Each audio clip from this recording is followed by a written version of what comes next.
Hello and welcome to another episode of The Grindbin. I'm Mike Wood. I'm Chris Mann. Today we're going to be talking about 1987's Miami Connection. A movie thought to be lost in time, but now unearthed, ready for your Taekwondo ass-kicking pleasure. Hey, Bobby, I got the money. Yeah, I made the team. But you're a hooker. Get that goddamn thing out of your mouth. Where's Ted and knockers? This book ain't got no real poetry. Look at that, Brenda. We're gonna play a little game, baby. I just love fun and games. Get a little girl all hot and horny. You could have looked decent once in a while. And maybe Daddy would have had to kill himself because he couldn't get us up anymore. What a shame. Come on, just step on the gas before we get creepy.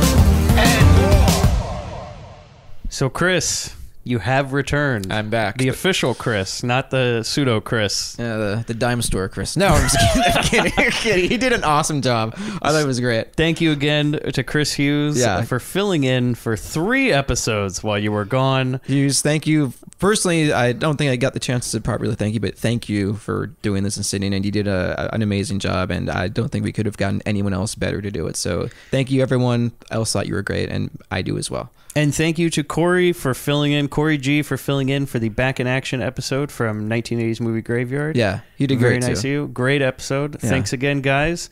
Really appreciate it. And of course, both of them will probably be back in the near Oh, future. good. Yeah, I would love to have them back. For some, we got to have a Chris on Chris episode. We got to have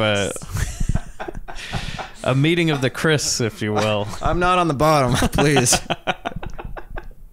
Oh, we got to get back Corey for another Bronson movie in the near future. Yeah. Maybe we can get the other host, Goat from 1980s Movie Graveyard, to join us. Mm-hmm. Oh, that'd be great. Yeah, we got to do some more Bronson movies, I think. So before we get into the movie today, which is a real classic, It's a slam banger. we're going to take care of some grind business. And if you've never listened to this show before, on this podcast, Chris and I discuss exploitation movies and grindhouse movies from past decades, 70s, 80s, 90s, maybe even one day the 2000s if we feel like it. We have one in mind that we'd really like to do one day that doesn't really fit in the exploitation genre at all, but goddamn, is it a terrible movie that we would just love to discuss at length with somebody else hearing it besides ourselves. Before we get into the grind business, Yeah. how was the tour, Chris? Oh. You got any hashtag call me Texas to share with the audience? Tour was great. We did Europe, UK, good month stint out there. Had a great time, saw the sights, played with a lot of cool people. We toured with NoFX, and those shows were terrific. Those are great guys. So thank you, NoFX, for taking us out and being wonderful people. Did have an interesting, kind of a call me Tex moment in Hunk City, Germany at a festival. What was that? Hunk City? Yeah. Hunk? Yeah, well, it's H-U with the umlaut over the U and then N-X. Oh. City. Okay. Hunk City. Hunk City. Yeah, hunks. Yeah, I like the hunks in my city. Yeah. So, yeah, but you want to hear a story? Of course. Oh, well. So, we played this festival in Germany, and one of the headliners for the night we were playing was Henry Rollins, and he does a spoken word show. For those of you who don't know, Henry Rollins is one of the singers for Black Flag, the last singer that Black Flag ever had. And he went on to do Rollins Band, and now he does spoken word shows. Probably most people have seen him in movies. Yeah, I mean, like Bad Boys 2. The Chase. The Chase. Johnny Mnemonic. A bunch of them. Yeah. I knew he was in some kids movie recently. I forget what it was, but it was a very, very odd cameo that I saw. Sons of Anarchy, let's not forget. Oh, yes. That's his most recent, most notorious role. So he was doing a headlining thing with a spoken word, and it was like he was going to go on like at 1 a.m. And at this point, we had already played. It's later in the night. Me and the tour manager, Wade, are hanging out. NoFX is playing. We're hanging out behind the stage, and this black Jaguar pulls up, and it pulls up like maybe 5 feet away from us. And I'm like, what's weird for a punk festival? This must be lost. And I kind of jokingly look over to our tour manager, Wade. I just go, who's in that? Henry Rollins? And he goes, yeah. And so out from our side is the passenger side. The door opens, and out pops this silver buzzed head with these brown beady eyes, Black Flag tattoo on the back of the neck, tattoos, Doc Marten boots, gray Dickies, black t-shirt, and of course it's Henry Rollins. And he gets out and he glares right at me in my direction, and he looks fucking pissed. Now, was his window down or something? No, it wasn't down, but it was close enough. We were close enough because I was kind of yelling it because it was kind of loud back there. And he's pulling up like right next to us. Well, and you don't have very good control over the volume of your voice in public, which we'll get to in a few minutes. So the door opens and it's him, and he's glaring right at me. And it was one of those moments where you're like, oh shit. And he gets out and starts kind of storming towards me. Just storm. And all of a sudden the production stage manager kind of approaches him and goes, oh, Henry, good to see you. Thanks for coming. And diverts him away and takes him to his backstage lounge area. I'm like, oh fuck, that's that one. And then Wade is just giving me this look like I just got caught shitting with the door wide open kind of look. And we were both dying about it. So later after that, we were getting ready to leave, and our guitar player Brad needed to make a quick stop backstage before we left, and he goes, yeah man, I just saw Henry back there. I was gonna tell him how much I loved his stuff, but man, did he look fucking pissed. So I was like, I think you said that's now 2 members of Black Flag we have managed to piss off in our fans.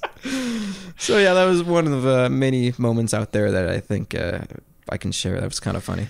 If you want to hear more of these stories, remember to use the hashtag #CallMeTex. And if you don't know where that story's from, take a listen to the Thrashing episode and hear about how Chris was almost raped in a van by a man with a cowboy hat, who might be Chris Hughes' uncle. Other stories, I heard that story the other day because...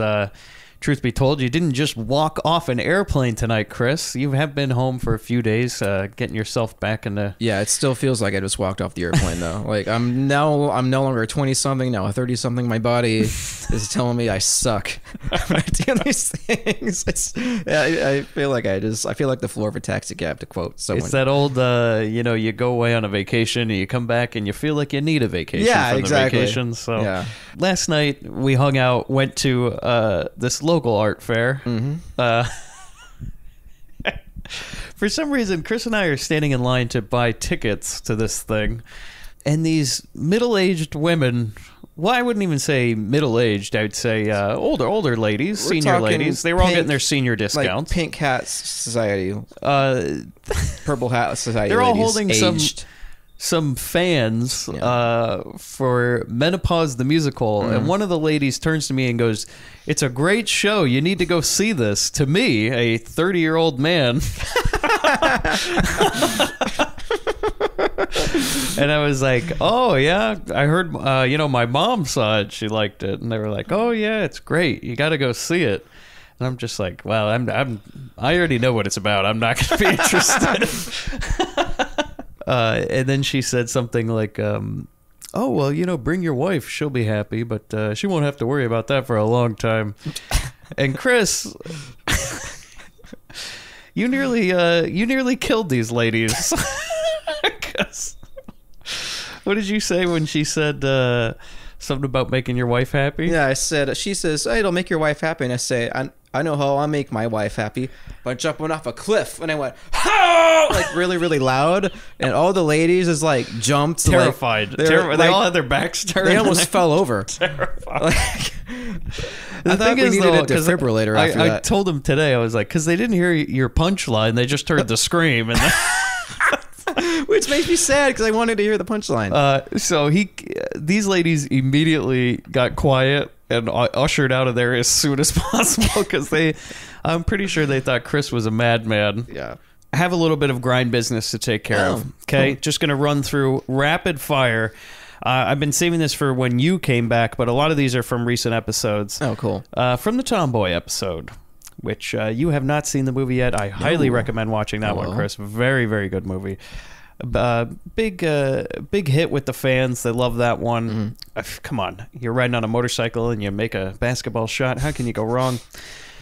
From our friend Chuck Rodriguez, mentioned that we should check out Avenging Angel, which is a movie I mentioned that Betsy Russell, the star of Tomboy, who was also in the Saw movies as Jigsaw's wife. she starred in the second, and it's actually a trilogy. And I just ordered the trilogy off of Amazon. Thank you, Chuck, for sending that link. Oh, great. Nice $7.99. You get all 3 movies. And I'm definitely going to take a watch, because the premise of these movies is a 13-year-old reform school girl by day, Hollywood hooker by night. And it's a trilogy. I like the fact that story is able to be stretched out over 3 movies. Yeah, and apparently Betsy Russell stars in the second. Oh. So she's a little bit more grown up. Is there like a tricycle with a doll on it? And it kind of... The cover is very disturbing. Go ahead and check out the Angel Collection on Amazon. Because I looked at the poster for the first movie. I'm like, how old is this girl supposed to be? Yeah. And I was like, oh, wow, that's a disturbing topic for a movie. But Chuck, thank you for recommending that. And I will be watching them. And I'm sure one of them will be good enough to cover on this podcast, if not all 3. All 3, yeah. That'd be a nice month, you know? Oh, good. The Avenging Angel month. Month of Angels. From the Joysticks episode, our friend on Twitter at Erotic Mad Sci, who also is responsible for the Invasion of the B-Girls episode, he mentioned something Chris and I couldn't figure out on the Joysticks episodes, which I don't think you'd listen to the Joysticks episode, Chris, but somebody in that movie, the nerdy guy Eugene, calls his penis Simba in that movie. And we were wondering if Disney might have ripped that off for The Lion King. And I told everybody to use the hashtag Eugene's Dick to tell us where the word Simba came from, because I refuse to do real research while we're doing this show. I do it all before. But he was kind enough to mention, and I mentioned this in the last episode, actually, the Tomboy episode, that the word Simba comes from the Swahili word for lion. I first heard that from my father, actually, who texted me and said, I can't believe you thought that the Lion King would rip off a man's penis from a movie and use that. It's been around for a long time. But I recorded that episode before he tweeted at us, but I got to give credit where credit's due. Yes. But more importantly, he also confirmed to me something else we wondered in the Joysticks episode, and you and I have wondered before, is mud wrestling a real thing? And he has proved it. It is. Mud wrestling is a real thing, apparently. Yeah. And he sent me a citation from the Encyclopedia of Bad Taste, page 233 to 234, which explains the phenomenon of mud wrestling and proves that it is an actual real thing. So Chris Hughes and I were fucking crazy for not believing that was real. I can't believe you didn't think it was real. I thought it was a device used in movies and Married with Children. Where do you think they would get it from? It's a real thing. I've never seen such a thing in my life. Oh, no. You need to go down the road and see these billboards. Go down the road. Go get on the road anywhere. Any place. I've never once in my life seen a billboard for mud wrestling. Any place with like triple-digit interstates. Okay. You'll find these billboards. I want this. Any listeners out there, if you have a mud wrestling club anywhere near you that you can take a picture of it, please tweet it at us and use the hashtag Mud Me Up. Mud Me Up. I love it. Okay. Thank you so much for the info, though. And thank you for recommending Invasion of the B-Girls, a movie that Chris loved. We did love it. Yeah. I actually went back and listened to that episode. It's a good one. time. I liked it. Yeah, it's like the whole movie is a very Ed Wood theme to I it. look back on it with more fondness than in the moment of watching it. Yeah. So, from the Back in Action episode, which you also missed with Corey G from 1980s Movie Graveyard, our friend Sean Thompson, who gave us the great insight. He was on the Kinjite episode and told us about how that shot Bronson makes is possible, especially for someone of Bronson's caliber. He wrote on the website, grindhousefilm.com, which everybody, if you listen to this show and you have not joined the conversation, go on there, leave us some comments. We like to be part of the conversation on there. This is from Sean. Mike, I can't believe you two did not mention the awesome Billy Blanks movie, King of the Kickboxers, where Billy is a super evil snuff film making rapist and killer who no less kicks a guy to death than beats up his little brother, and then before he can rape a chick, he lets her use the restroom, which she escapes out the window. What a courtesy. He then goes on to say he agrees with my sentiment on John Carpenter films. They start out so strong and with great ideas, and then just kind of meh. Yeah. go off the rails. I said that Carpenter has the best ideas for movies, but not always the best movies. He says You could say that about Wes Craven too. You definitely could. Yeah. He says, They Live is a classic, but I also find myself let down by it. I agree with that, Sean. Assault on Precinct 13 is my favorite of all his films. That is definitely a classic. My favorite, I would say, is The Thing. The Thing, yep. And then he just says, I know you already got 1 million on the list, but I would like to see you do a King of the Kickboxers episode one day. Ooh. That definitely sounds interesting. Yeah, for Sean, anything. From the cheerleaders all the way back to episode number 3. Old school. This is from listener Steven. He left this comment on grindhousefilm.com. Just to let you know more info about Jovita Bush. Yes. Her real name is Jovita Anita Bush. But she now goes by Jovita Hera. She works off and on. Jovita Hera, like the casino Harrah's. She works off and on for the Progressive Catholic Coalition and speaks at jail and prison ministry events. She was born December of 1951. She doesn't have a Facebook page, but there are a few pictures of her doing volunteer work. If need, I could send you a link to the pics. You can go ahead and put those on grindhousefilm.com if you want. Although, please, people, don't go bothering Jovita. Yeah, she's doing good work out there. Yeah, she's an older lady. She's doing good work. But he says, on a side note, a little sad, Terry Teague, who played Isabel Fields, the gym coach, passed away in 1992 at the age of 46 in Alameda, California. We didn't mention that on the episode, but thank you for including that, Stephen. Sad news. He says, well, I hope this info helps out the fans. Thanks for the podcast. Very informative. Thank you, Stephen. Yes. Last comment I have from the Beach Girls, episode 10. My favorite. From a listener, Movie Vigilante. He says, I don't remember if you mentioned it, but Gianna, is that her name? Gina? Oh, Gianna? Gianna Keogh? Thomasina, or Gianna Keogh, yeah. Who played Ducky, was one of the ZZ Top girls in the music video for Legs. Sharp Dressed Man, Gimme All Your Lovin', and Sleeping Bag. Classic videos. She was my favorite. Cool. Thank you, Movie Vigilante, for your comment. That's great. And by the way, see the things we get when you people contribute. This is yes, all around. Please go on to grindhousefilm.com. Also, send us a Twitter. Tweet at us.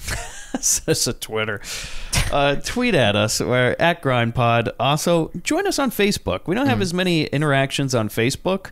People don't seem to find us there very often, so join the Facebook. We post there quite often. But if you want to get in touch with us directly, email me, grindbin@gmail.com, or just go to grindhousefilm.com and leave a comment. Yeah. And I still have an ongoing promotion. This promotion will probably last forever if you rate and review this podcast on iTunes. We will review your movie in a very, very upcoming episode.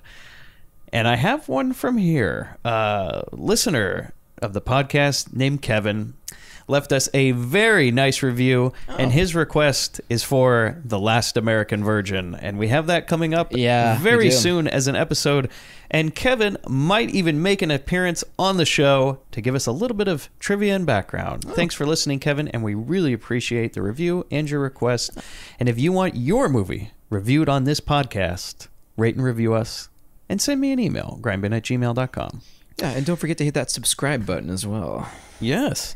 And just to let you know, we do have quite a few requests, and they are coming soon. We've been very busy getting organized and getting Chris back here on the podcast. We have a few episodes coming up that are requests. We have a few that aren't, but we're back in the swing of things here, and it's good. Last thing to mention is we are considering doing commentary episodes for past movies that we have covered on this podcast. We all know everybody wants the van, and that will happen, but not at the moment. Yes. So let's just, no requests for the van at this point. We have something very special in mind for that movie. Yeah. But let us know what other movie you want us to do a commentary for, and we might just make a regular thing out of that. Yeah. Little extra episodes for everybody where we can record commentaries. I think we should buy a van for the and just paint it like the straight arrow and broadcast from the van. So, Miami Connection. I'm going to take you back to June of 2009. Zach Carlson, a programmer at the Alamo Drafthouse Cinema in Austin, Texas, happened upon an eBay seller who was selling a 35mm print of a movie named Miami Connection. Carlson had never heard of the film, but ended up buying it for $35. In April 2010, Carlson screened the film at the Draft House, and it became wildly popular with cult film fans. More screenings took place to pack theaters. Draft House eventually phoned Y.K. Kim, the creator of this movie, about distributing the film, but the film's failure was a painful experience for Kim, and he originally thought that the call was a cruel prank. Eventually, Kim relented and saw that his film had become a popular midnight movie 25 years after its initial failure. That's the story of this movie that we're covering today, Miami Connection, which if you haven't seen this movie, stop listening to this podcast right now. And I'll never say this for any other movie. Yeah. Do not listen to this podcast before you go watch this movie. This movie is absolutely amazing, and it needs to be watched. It is the most pleasant movie I've seen that we've covered. It hits all the right marks. It has all the right pacing. I've seen this multiple times, and it never disappoints. I'm never finding myself going, oh, it's this part again. Let me just fast forward. No, every scene is so good. There are no lulls. It's one of my favorite movies, if not my favorite movie when it comes to bad movies. Right. It's so great. It's perfect. It's everything you would hope that a Grindhouse bad movie would ever be. Mm-hmm. It's the epitome of bad movie. It's better than The Room in terms of bad movie. It's the only movie I'd say is a better bad movie genuinely than Dangerous Ben. Yeah. It's my favorite bad movie. The director and writers of this movie, Y.K. Kim and Woo-Sang Park. Y.K. Kim was a very successful Taekwondo instructor in Orlando during the 1980s. The other director, Woo-Sang Park, met Y.K. Kim on a South Korean talk show. They're both Korean. Park was so impressed with Kim that he asked him to make a film with him. Kim borrowed money from friends, took out loans, spent all his life savings, and mortgaged his school to produce this film and distribute it into 8 local Orlando theaters. The film opened to poor box office, scathing reviews, and had long been forgotten. Aaron Sullivan of the Orlando Weekly said that Kim had no idea what he was doing. Kim said he had hoped to find a distributor so the film would play nationally, but hundreds of distribution companies and studios rejected him, including all of the major film distributors and several independent film distributors.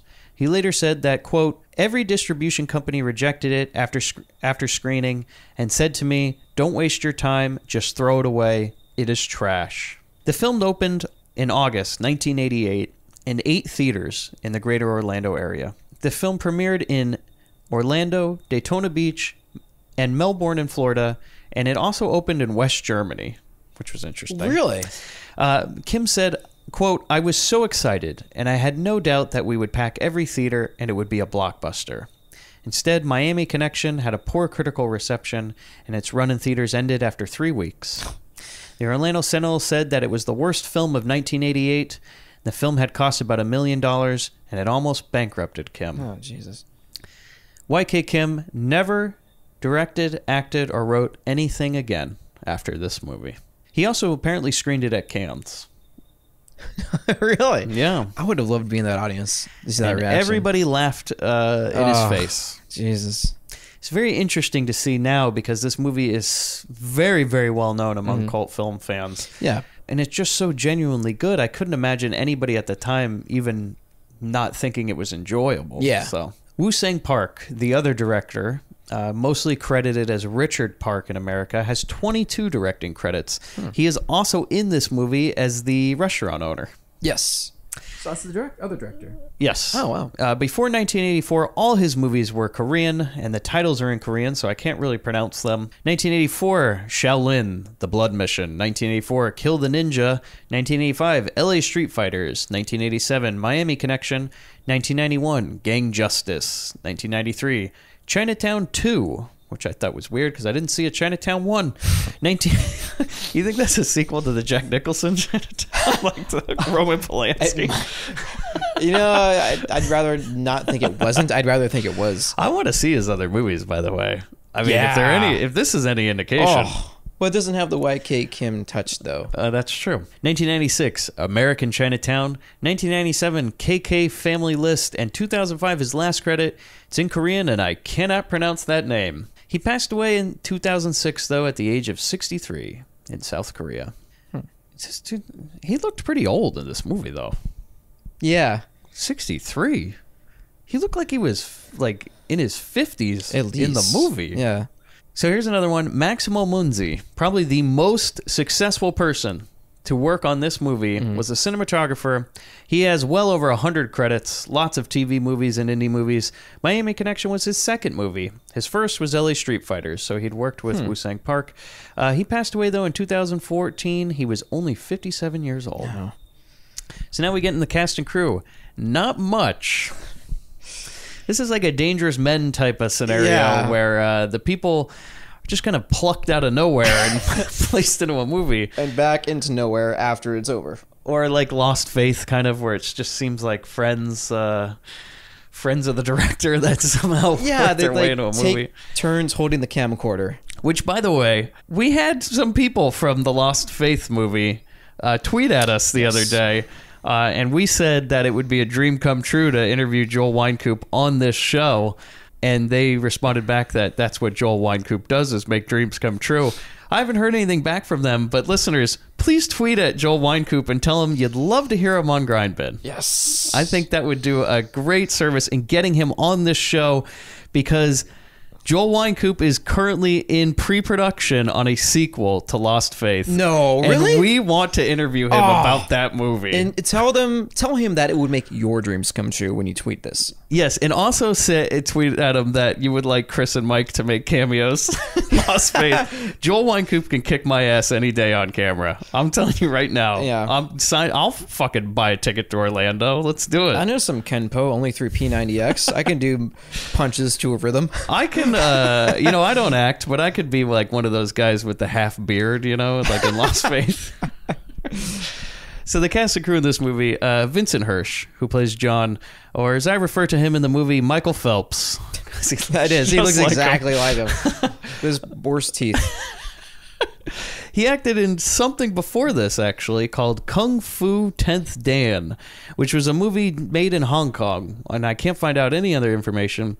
This was his only other acting credit, but he was also the production manager on this movie. He wrote something, though, in 2005 called Itineraries, which was a French independent movie. Couldn't find out much more information, but he's one of 3 credited writers on that movie. Joseph Diamond, who plays Jack, or as I call him in my notes, the guy nobody remembers or cares about from the band. By the way, everybody in this damn movie's name starts with a J. It does. There's John, Jeff. Jack, Jim, Jane, Jeff.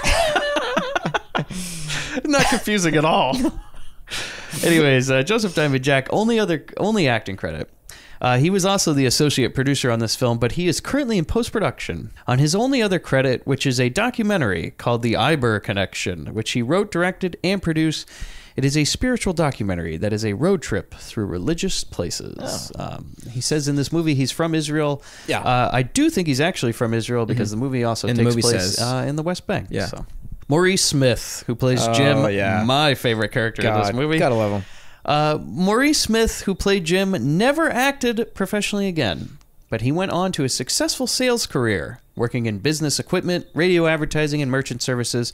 He is currently a sales VP for a live-streamed online broadcasting platform, and goddamn, if we can find Maurice, that would be my dream to interview him, because he just delivers his lines in this movie with such grace. Not the word I would have used, but yeah. I would pay money to hear him say my father again. We'll get into that during the movie. I'd have him at my funeral doing the oration. Angelo Giannotti, who plays Tom, the only band member that doesn't have a J in their name. And the only guy that he's this actual musician too. Well, other than Mark, I forgot to mention YK Kim, who's the director, producer, writer, plays Mark in this movie. Yeah. Angelo, Tom, he's only acting credit, but Angelo is a musician. Yes. He is the person who wrote all the Dragon Sound songs, and he's responsible for pretty much all the music. You can find his music online. He still creates things. And his music was recently featured from this movie in the video game Blood Dragon. Yeah. That Far Cry game. That was a fun 80s throwback. Michael Biehn as the voice. Yeah, that was a fun game. So he did the music for that. Well, Dragon Sound's in the game. Oh, it's in the game? Yes. Oh, cool. he was married to Kathy Collier, who plays Jane in this movie. What do you mean was married? This movie was her only acting credit, and her and Angelo divorced in 1994. Oh. William Ergel, who plays Jeff, only credit. And he was also the production supervisor on this film. And the last person I have is C.Y. Joe. It's spelled S-I space capital Y J-O. That's how... It sounds like a... C.Y. Joe? Is that how you say it? Sounds like a John Smithy situation. Well, he played Yoshido. It was his only credit, but I think he has acted in more things. Yeah. He was apparently friends with the director, so... I have some trivia, but I'm going to save it till the end of the movie so we can go through fresh and not sully ourselves. Put on a clean pair of shorts afterwards. But before we get into this movie, if you haven't seen it, please Stop go now. watch it. Yeah, press pause, watch it, charge the old battery, and come back. But for those of you that have, let's take a listen to the trailer. Head first. Good evening, ladies and gentlemen. We have a special treat for you today. We have a new house band with a new dimension in rock and roll. We have the one, the only, Dragon Sound!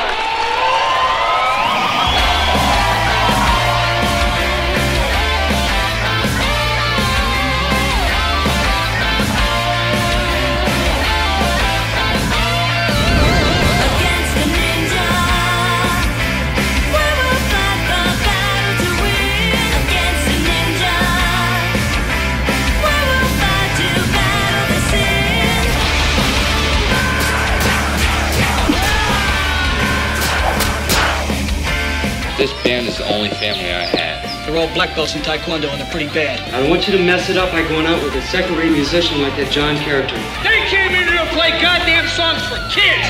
We will stop the senseless killing. We will end this evil war. We will stop the senseless killing. We'll even up the Not escape the Miami Ninja! against the ninja. We will fight the battle to win against the ninja. We will fight to battle the sin against the ninja. Against the ninja. Boss, everybody stood.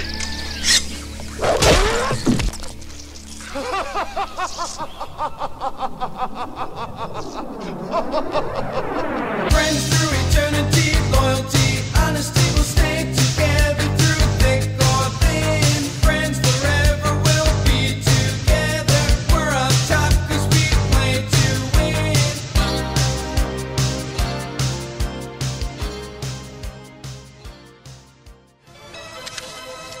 My father! I found my father! Oh my god! Oh my god! Oh my god! If that doesn't get your blood pumping, if that doesn't get you downtown to enroll in Taekwondo lessons, You know, sometimes, and I'm not joking, I'll watch that trailer to put myself in a good mood. It just makes me smile so much. Yeah. And by the way, if you haven't seen this movie yet, if you want to watch it, please purchase a copy from Draft House Films. Somebody has uploaded it in its entirety to YouTube. You can watch it that way, but I highly suggest just buying it streaming on Amazon or just renting it. yeah. You need to give your money to Draft House because they will continue to pick up movies like this. And if it wasn't for them, this movie would never have been seen again. Yeah. They re-released it in a small theatrical run in 2014. Just support them. We've already covered one Draft House film before, which was Dangerous Men. We're going to cover another one in the future that I'm not going to ruin now by talking about.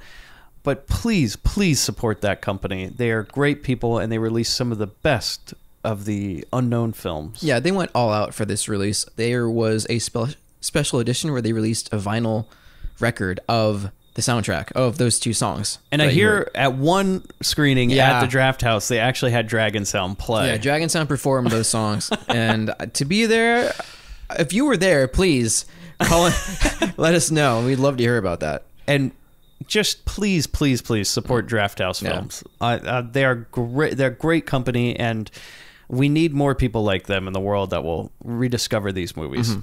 So we start the movie. We start on shots of city on water, and a title card comes up, Somewhere in Miami. we cut to a drug deal. Guys smoking and holding Uzis. Some guy holding a big box walks up.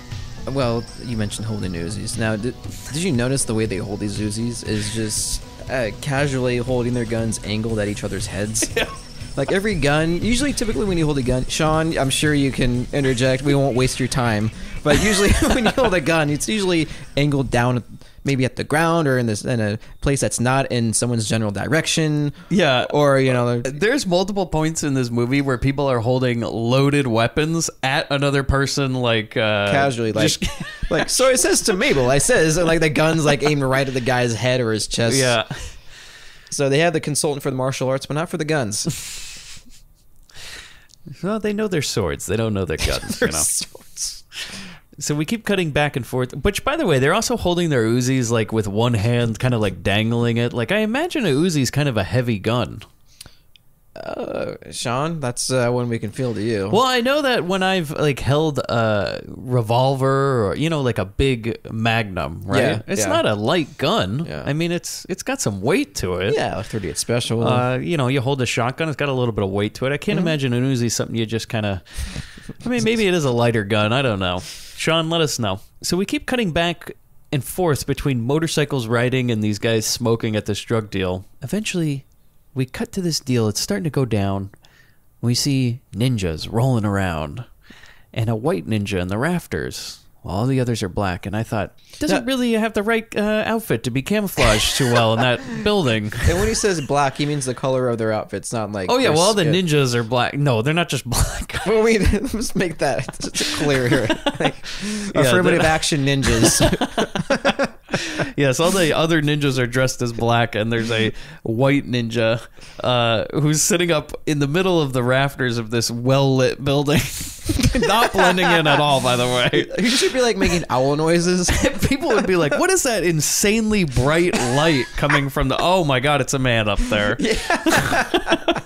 He's a legend. We'd heard of him. His return. So a guy, he opens this package, and it's like candy or something, and he pulls it out, and there's Coke in big bags beneath it. It's like the most lazily concealed box of cocaine ever. It's like 3 like bags of Cheeto snack bags over like a mound of Coke. Yeah, which if you opened it up, you could easily see through what's in there. They're just... I mean, why even go to the trouble at that point? Like, if they were to get pulled over, the cops would be like... Well, it just looks like candy to me. I'm not going to dig in through there. Yeah. So, okay, you guys can go. Yeah. And one of the guys, he pulls out the Coke. Guy tastes it, says something about how it's good. But then all of a sudden, the ninjas jump down. People start firing these Uzis just wildly into the air with reckless abandon. We see the white ninja cuts a guy's head with the sword and steals that box of drugs. And then... the Uzi guy is foiled. One of the guys is shooting with his Uzi just wildly into the night sky, and one ninja shoots him with a bow and arrow. Yeah. Which I thought was pretty good. I can't see them. They're all wearing black. Who would have thought? Well, I was wondering, like, why not ninja stars? Like, that would seem like a more appropriate Stealth ninja approach. weapon. Yeah. But this guy has a full-on, like, tactical bow and arrow that he's brought to the fight. Like one from like Robin Hood and like the Shire. And which is really weird because never again in the movie will you see a bow and arrow used again. It's one of those things where it's like they just happen to have it on the prop list. Like the prop master showed up and said, "Well, boys, here's what we got. We got guns and a bow and arrow from Robin Hood, and the bow and arrow naturally." It's like, well, we don't have it in the budget for any squibs for these guys if they get shot, so let's just use a bow and arrow instead. That is a good point, actually. So we get to some more fighting. The ninjas are easily winning, just clearing out this drug deal. These guys run up with so one of the guys from the drug deal just runs like it's some sort of Knott's Berry Farm stunt show, runs into like a room with a bar, ready for his fight. The ninja just runs up and cuts his arm off. Yeah. And then, do you remember that one guy who has like these weird like metal shin or metal what do you call right here? Metal forearm guards or what? Like, gauntlets. What the fuck was that? Like, would he just pick that up off the ground or something? Yeah, for some reason he appears with gauntlets on his arms. Like I said, this all looks like some sort of Six Flags stunt show.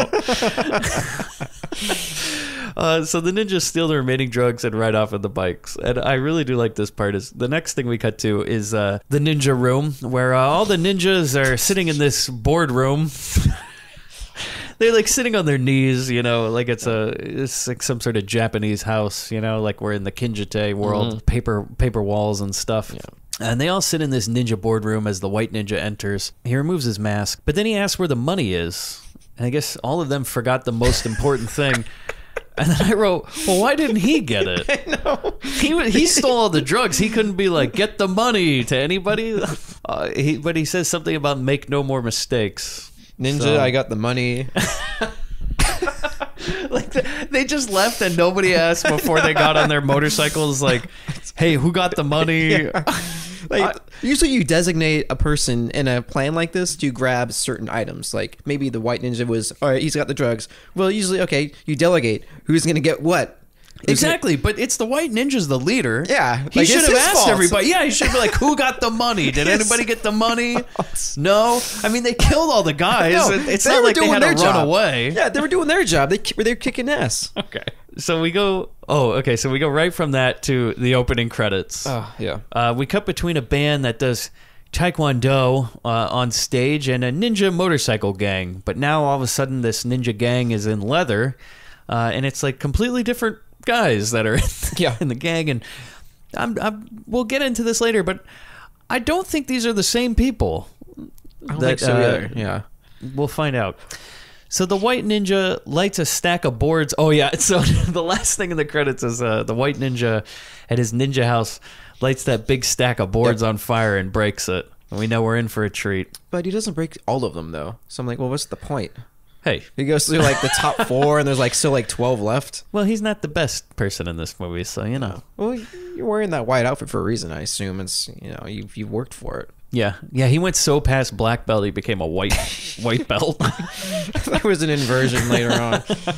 He's so good we had to come up with a new belt for the guy. We had to make a new outfit for A him. new material unknown to man. We show a title, Orlando, Florida, where the rest of the movie is going to take place.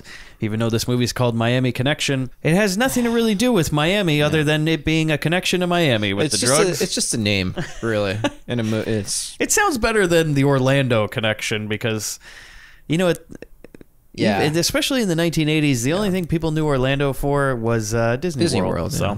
So we go outside the club. Some outside this dance club. Some gang members don't look tough at all. Sit by a red convertible while the ninja bikers roll up. We learn that this beardo guy who's the leader of the gang, his name is Jeff. Yeah.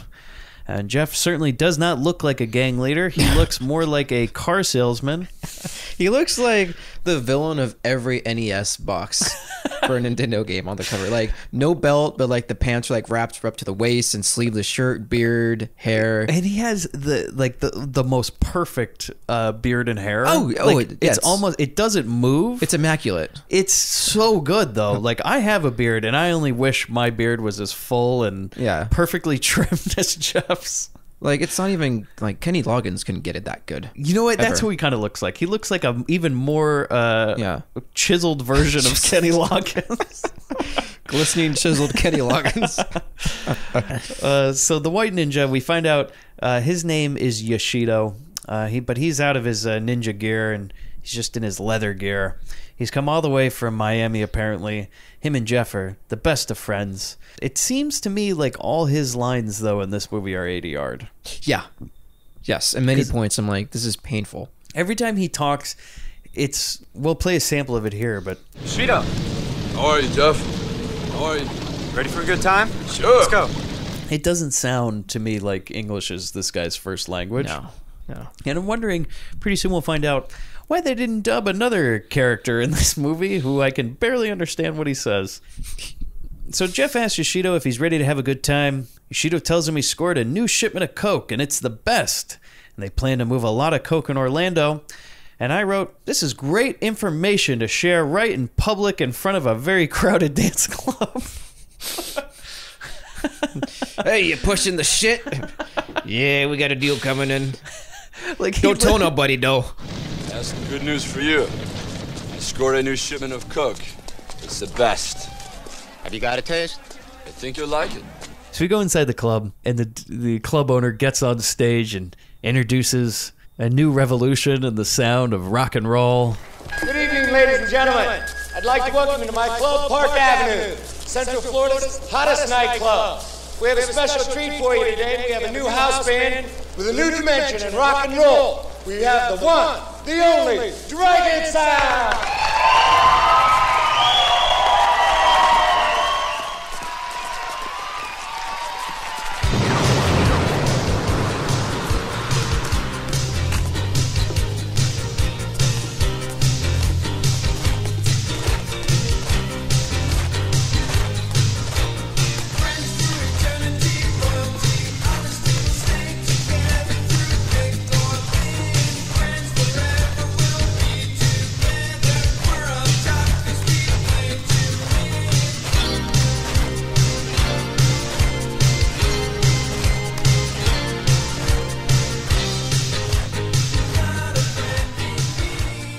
Yeah, well, it's just such a treat that they give us these songs in their entirety in this movie. That's what I love. Is Yeah. you're going to hear 2 Dragon Sound songs in this movie, but we'll get to hear them in their entirety and see them. And while they're playing that, well, quote playing them. Yeah. So Dragon Sound plays. It's incredible. All the guys at this point in the band are shirtless, except for Mark, who's the main guy. They have a girl who at this point just dances around clapping and making out with one of the guys on stage. I'm like, well, like, all yeah. right. And here, I'm going to go ahead and go through the main characters at this point so we can introduce the band to you. Mark, who's YK Kim, his job is basically the leader of this group, I'd say. His job in the band is to jump around stage and pretend to strum a guitar. Sometimes he forgets to even put it on in the middle of a song. Yeah, there's like not even a strap attached to it. He holds it like if you've ever seen like somebody who's never played guitar before in their life, like hold a guitar and like they got it all the way up to the chin, you know? And like when they strum with that hand, it's like kind of like a open palm kind of brush. Yeah, he's just like, yeah. It's like when when you take like a family member to Guitar Center with you, and they're like, oh, I've always wanted to play one of these, and like they're holding it upside down, and like he has no idea that you would even need a pick, Yeah. nor would he ever know what to do with one. He'd probably put it in his ear or something. No, he would do someone's in the band hair with it, if you know who I mean. Oh, what's this for? Make an afro with it, yeah. Then we have John, who's the bass player. I just wrote, he looks like Michael Phelps, and that's what I'm going to refer to him as for the rest of the movie, is Michael Phelps or Phelps. Yep. Jack, I wrote, who nobody really remembers, and he can never say a damn line right in this movie. I guess he's the drummer, which you find out at one point. I thought that the next man, Jim, was the drummer, but now I really don't know what Jim does. Does he play the keyboard or something? It's hard to tell. I would say, though, that Jim, he is the Ernie Hudson of this group. He's the Winston Zedmore of this band. He is the one black member. And is he playing keyboards? I think he is playing keyboards. But I'd say that Jim's role is very similar to Winston in Ghostbusters. He's there when they need him. Yeah, he's the everyman. He's the voice of the audience. Does he know Taekwondo very well? Not really. No. At least he knows a little bit more than our last member, Tom, the hairy Italian with the mullet and the mustache. His main job is to play the guitar because nobody else in the band knows how to play an instrument. Anytime you ever cut to the band playing on stage, he's the only one that seems like he knows what he's doing. And Chris, you can personally attest to this. Yeah. They seem to be doing a good job. No, they don't. But that's not what counts, though. You know. But there's so many points when it like cuts to them playing, and like Mark will be like putting on his guitar or taking it off, or sometimes he's just kicking boards or.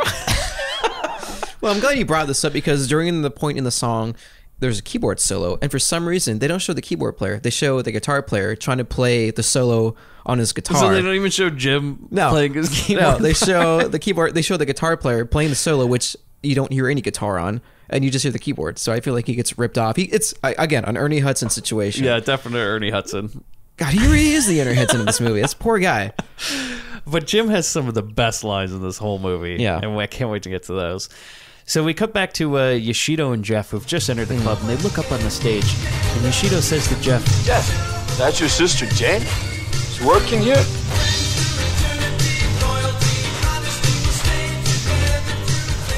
She's not supposed to be here. I don't know what she's doing here. Better watch her. it's delivered amazingly. Yeah. So the gang, I wrote, this is the point where I said this gang is not intimidating at all. Two of the guys are dressed exactly like Walter from The Big Lebowski, John Goodman's character. And one of them always walks around with a noose around his neck. Yeah. And he's as big as Walter. He's a fat man. It's almost like one of those WWE characters that we didn't really get hashed out completely. You know, like it does look like some failed WWE character, like a wannabe hacksaw Jim Duggan or something. Not He's quite like, off the page, but you know, instead of carrying around a 2x4, I'm gonna have a noose around my neck. That's what my character's gonna do. Also, we know they're ninjas because one of the guys is wearing a t-shirt with a ninja on it, which I thought was great. Yeah. And then that's when I noticed Jeff has this big bone earring in his ear that makes him look very, very intimidating. It looks like something out of the Flintstones. It does. Or out of Thrashin'. Yeah. Oh, even more. Yeah. You know what? Jeff would be a great leader of the Daggers. That's what they need. They need to switch those out in the movies because I think they would be a lot more successful. I could see Jeff with a skateboard kind of rolling around. Yeah. So the band keeps rocking. The crowd loves it. The gang takes a seat and they watch the show. Did you notice the lighting behind the gang when they seat? Like when they're sitting at those couches, it's like some like. So this is like a great trick to do when like you obviously can't get a real nightclub to film this scene in. Yeah. Is what he was doing is placing this giant like 10K light behind them, so it looks like they're in some sort of dance club, you know, and everything looks great. But they're probably in a room that's no bigger than a tiny little practice stage with a couch in it that they're pretending is a big nightclub. Yeah, it's like a rehearsal studio. Yeah. And they're using some cool angles, which I thought was really clever. Yeah, it is a clever way to get around not having the location because it mixes in fairly well. Because I just imagine if that were really a thing at a club, you walking by this Vegas spotlight next to your It would face. fucking blind you. It's very bright. You would catch on fire. Stand in front of Especially with all the hair that Jeff has. Oh my God! So Jeff's just sitting there on this couch. He's getting pissed. And then he sees Jane kiss Michael Phelps on stage, and he gets real mad. This is when I wrote my notes. Mark has no idea how to play guitar. He keeps putting it on and off, and he has no idea how to strum, let alone put his fingers up there to play a chord. I wrote, he kind of looks like a 5-year-old trying to play Guitar Hero for the first time. He does. And as I wrote, I'm so glad we got the full song. Yeah. Well, we go right after the song ends. We go to the University of Central Florida. Oh, yeah. Where we're going to have a lot of scenes because there's only about 3 locations for this movie. Dance club, University of Central Florida, and a house. Yep. So we go to this classroom. Jane is working on a computer in this class. And then the teacher in the front of the room says in this brilliant line that we're going to play right now. Class, may I have your attention for a brief announcement before we start looking over our projects? Here I have just placed the results of the International Programming Contest. As you know, we sent a team. They came in 4th place, and I think we should make a lot of noise for our team. And he starts clapping and everything. And I wrote, what the hell is this? Yeah. Why include this in the movie? Also, they came in 4th. They're fucking losers. I'm glad you mentioned that because I couldn't understand why they were clapping. You know, if they're going to make something up for the movie, say they came in 1st. Yeah. Maybe 2nd. Like, 4th? why are they all happy? Nobody remembers the fucking Olympian that came in 4th. Yeah. It's like, yeah, everybody goes around, oh, yeah, no, I got the almost bronze. You know, that reminds me of the commercial that came out for Nike that someone who, a USA Olympian, she won the silver and she got pissed about it and it was like this big deal. The ad went like this. You don't win silver, you lose gold. Oh! And she's like, you motherfuckers! And just like went off and it was a huge controversy, if you will. And I like that. Yeah. Yeah, well, there you go. This computer programming team, for all I know, sucks. Maybe there was only 4 people in this competition. Because in this class, all they're doing is programming circles because that's all that they show on the screen. It's realistic to a fault. Like they're just sitting there going like very, very rudimentary programming. Yeah.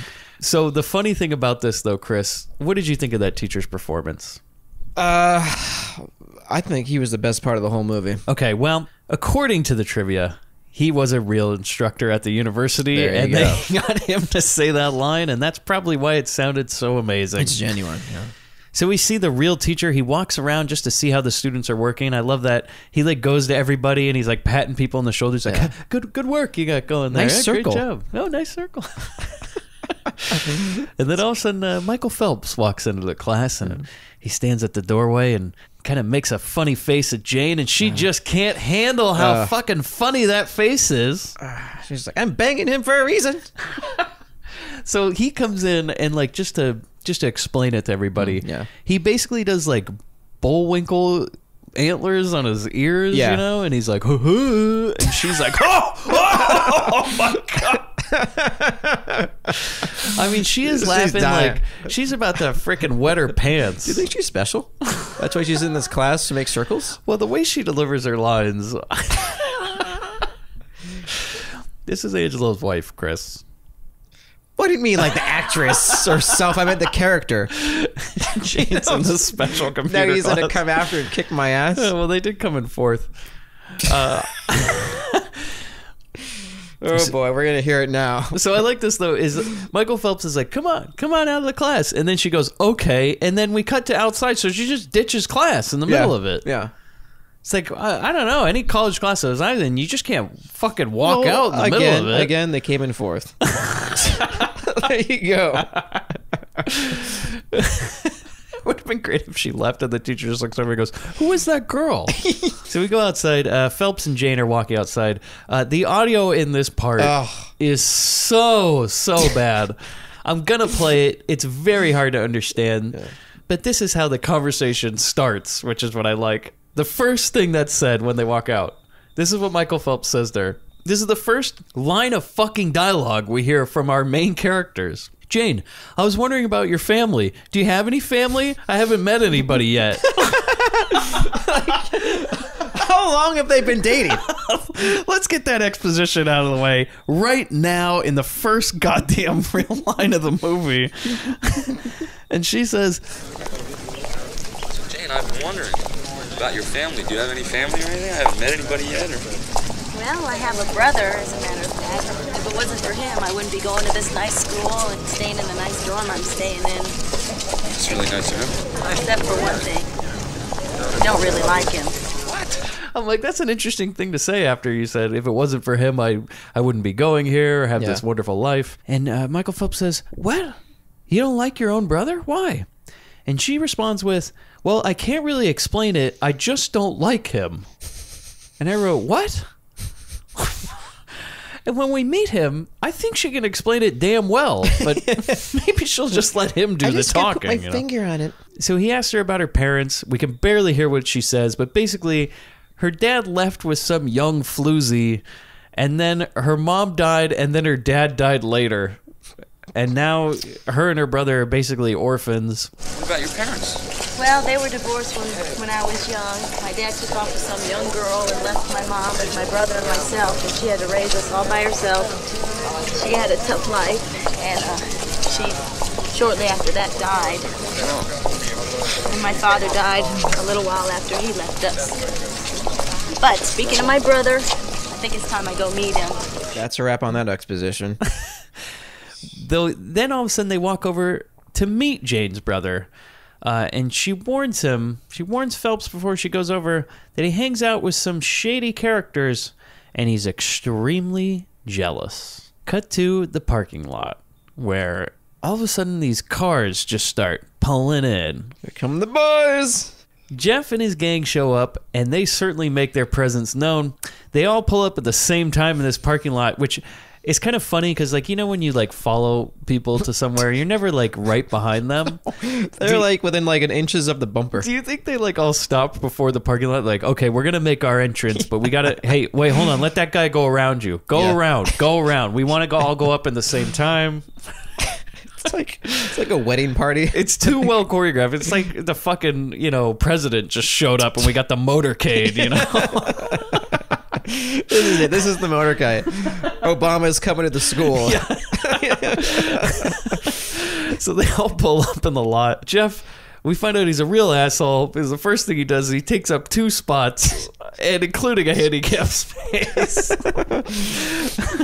in his red convertible. Real intimidating red convertible. Everybody in this movie drives a convertible, even though it never stops raining throughout the whole production of this movie. He gets out, he approaches Phelps and Jane, and I wrote, Jeff is wearing cutoff gloves, a lot of camo, and has that big tooth earring just out. He looks real not intimidating. Daggers. And then some guy in the gang comes up to Michael Phelps, and he just says, you think you're all bad with that kicking shit? What's this stuff? Yeah, I wrote that. Starts doing What's this, like this? Starts doing a kick, And I wrote, he's never seen a kick before? To me, it's like, I was instantly reminded of the story of like how somebody once told me that the high five was invented. Oh, yeah. In the 70s? Yeah. And I was like, what do you mean invented? Like, you mean there was never a time in anybody's life before 1970-something that 2 people had ever slapped an open hand together? Like, as a form of a greeting or something good? Yeah. And I can't imagine the first time somebody saw it. Do you think they were just like, whoa. What did you just do there? You mean you don't have to shake hands? You mean you can just slap them? Yeah. Does it hurt? Thousands of years of humans being on this earth and nobody's ever thought of that. Can you believe it? So I'm thinking this guy is like, what? So he's never... I mean, that was slapping his balls all weird. I mean, I didn't know this was another form of greeting here. Wait a second. What's this fighting form where you use your foot? I never even heard of this. Yeah, look at this guy. He doesn't even use a fist. What a dumbass. What the fuck? Do you think he walks just stiff-legged everywhere he goes? I didn't even know it could go up past my waist. I never, to tell you the truth, I never tried. He's just it must be awfully hard to take a shit. I would have loved to have seen this guy in the club, and he saw one of them do a kick on stage, and he goes, What the fuck was that, huh? Yeah. What? And put his foot up in the air. I've never seen this before. You must have some muscular degenerative. What do you mean, what's this shit? And starts trying to do a kick like he's never raised his leg up in the air before. What the fuck is this? So Jane introduces Phelps to her brother. He tries to shake his hand. He says, I've heard a lot of good things about you. And Jeff immediately responds with, You think you're so bad with that kicking shit? What's this stuff, man? Jeff, this is my friend John. Oh, Jeff, I heard a lot of good things about you. Where'd you find this son of a bitch? He's a friend of mine from school. A friend? It's so out of the blue. It's just so uninitiated. Jeff is so insanely jealous and wants to have sex with his sister so bad that he just is enraged at the thought of another man even getting close to her. Yeah. So he introduces himself as, where did you find this son of a bitch? Jane goes, he's a friend of mine from school. And Jeff yells, a friend! It's like there's nothing worse than a friend. In the past couple of movies, we have covered men who are extremely jealous of their sisters. You missed the Back at Action episode, but Billy Blanks has a sister in that movie where it's anytime she's within 5 feet away from him, he starts to have a panic attack, and he's like, where's my sister? Where's my sister? I want to do her. I want to do her. So she says, how can you act like that? And he just tells her to shut up, and then he immediately goes over and punches Michael Phelps right in the face. And I wrote, now I see why Jane doesn't like him. And then she's like, stop it. And he just goes, enough. That guy is not for you. But why? Yeah, he's a clean-cut guy. He knows how to defend himself and her if shit goes down. He plays in a band. Yeah. Well, that could work against you, really. It's just like in Thrashing. It seems like he's like, Jane, you're going to fuck one of my friends or you're not going to fuck them at all. Yeah. That's it. Exactly. It's either me, one of my friends, or nobody. You know how many daggers I got here? Look at this guy with the noose around his neck. He's a great guy. Look at this guy. Can't even bend his leg. I've been trying to introduce you to my friends for months. You don't want to talk to any of them. You want to talk to this fucking guy that plays the guitar. Turn your nose up at everybody. You think you're too good, huh? Me and my stupid cocaine. So the band runs up. The Dragon Sound all of a sudden runs up to help Phelps. They see him. Mark runs in and diffuses this situation in the most perfectly cheated angle towards the camera, or like it's like full torso angle. Yeah, no one would talk to someone like that. So apparently Mark or YK Kim doesn't understand that this is not a stage play, and you don't have to address the audience while you talk. You know what he looks like? He looks like an Egyptian hieroglyphic, where like the body is first and like the head is like someone else. It's like that Bengals walk the Egyptian thing. Yeah, he's like just standing with one arm, each direction, straight towards the camera, and then head completely like a different angle, but still kind of turned towards the camera. So he's like, well, they can't hear me otherwise, right? Yeah, doesn't get how it works. And by the way, can't hear them, can't understand them. Nope. We're gonna play Mark's dialogue right now. Are these bums your friends? There's just some misunderstanding. You don't understand. I'm her brother. When I tell you to leave her alone, leave her alone. Whatever you say. Just remember what I said if you don't want to get hurt. You don't scare me at all. Jane, I want to talk to you later. Goodbye. Did you notice that he repeats the last line twice of every word? Oh, really? Yeah, you'll hear it in this line right here. Okay. Like almost every line in this movie, the end of it, he repeats twice. And then Mark, I wrote, is talking like a goddamn robot. And everything he says is so like, no, it's time to leave now. Yeah. We are going to get in our car and go, and then we will not fight. And then we will not fight. But the thing is that Mark doesn't act like this in the rest of the movie. Yeah. And I felt like this is definitely the first scene they filmed. Yep. I think everything's like it was filmed chronologically. It seems like it, because now YK Kim, I mean, God bless him for making this movie. Yeah, love him. Great job. But he cannot act and he cannot speak English. He tries really hard, but I cannot understand him. And this is like, in Hercules in New York, infamously, they redubbed Arnold Schwarzenegger because they were like, well, nobody will understand him. I mean, now you can see the undubbed version. They should have ADR'd Mark's lines. It's bad. Like, like coach him through it if they really wanted to use his voice. If like half the movie when he talks, which by the way, Mark delivers some of the most important lines of dialogue in this movie, and when I have to rewind it because I just said, what the fuck did he just say? That's a problem, especially in the theater. You're like, wait, what? What the hell did he just say? Yeah. Well, it'd be funny if the subtitles were like just as unintelligible. Put them on there. It's like it's exactly how it sounds. I should have seen if they had the subtitles. I would have liked to have actually wrote these down. So we go back to the club. Some guy in a white suit walks into the club with some goons behind him. Okay, so we're in the club in the day, right? This is one of my favorite scenes because this guy who is in the other band is probably my favorite character next to Jim in this movie. So he walks into this club in the day with these goons behind him, and then the owner walks out, and they immediately get into a shouting match. We're gonna play all of it right here. No provocation whatsoever.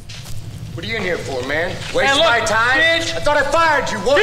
You fired me once because of the goddamn Dragon Sound? That's bullshit. They came in here to play goddamn songs for kids. Now who you bullshit? They play a lot better than you, man. Your They play music's none of the for old goddamn people. kiddie music. Your music's for old Hey, people, look, buddy. fat man, you don't know what music's all about. I tell you what, are you deaf? You sure don't know how to play, I tell you that. That's my ass. Got it? Tell me, That's it, fat buddy. man. You're here. So apparently this guy was part of the old band that got fired, and now Dragon Sound is the new house band. We certainly didn't learn about this before.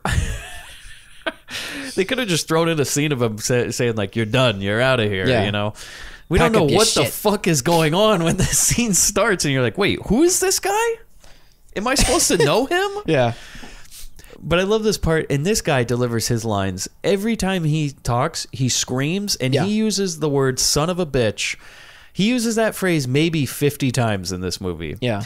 It's like in our Malibu High episode when Annette always says, she's a piece of shit like Yeah. 5 or 6 times. This guy does the same thing with son of a bitch. It's like Joe Pesci in Casino. It's always like, you motherfucker, you! Like every other line. But this is guy that. goes, you son of a bitch, you son of a bitch. I love it. There's that son of a bitch right there, that son of a bitch. Well, he yells at him. I love that part when he goes, they play goddamn songs for kids. Because I don't see any kids in that light club. No, but then the owner says something about, you play songs for old people or something like that. Yeah. And then they get in this big fight, but apparently the owner knows Taekwondo and kicks all their asses. Oh, yeah, I wrote, him and the other guy keep calling each other son of a bitch. Yeah. Son of a bitch, you get out of here! You son of a... Don't you give me a hard time, you son of a bitch! Next time I'll kill your ass! And then eventually the guy just leaves. Cut to outside. Shots of flags waving in the breeze, and the most useless shot in this whole movie. We're just... Okay, so all we get in this shot is just flags waving in the breeze, and a line of exposition over this that just is a phone call of Jeff calling Yoshido and somebody saying, can you come and visit him in Miami? And I wrote, we don't need this. No. Because cut to Yoshido's ninja house and Jeff's there. Just have that. We don't need to know that Jeff has to make a trip. Yeah. When in a movie do you have somebody just announce going like, let's just have a scene just so somebody can announce, oh, by the way, tomorrow I'm going to Miami. Cut to them in Miami. Like, just cut to Miami. Super chick. So we go to Yoshido's ninja house. Jeff and Yoshido are having a meeting. They're just sitting in some room. We can't ever hear what they're saying. They'll have multiple meetings in this movie, but you'll never hear what goes on in one of them. There's not...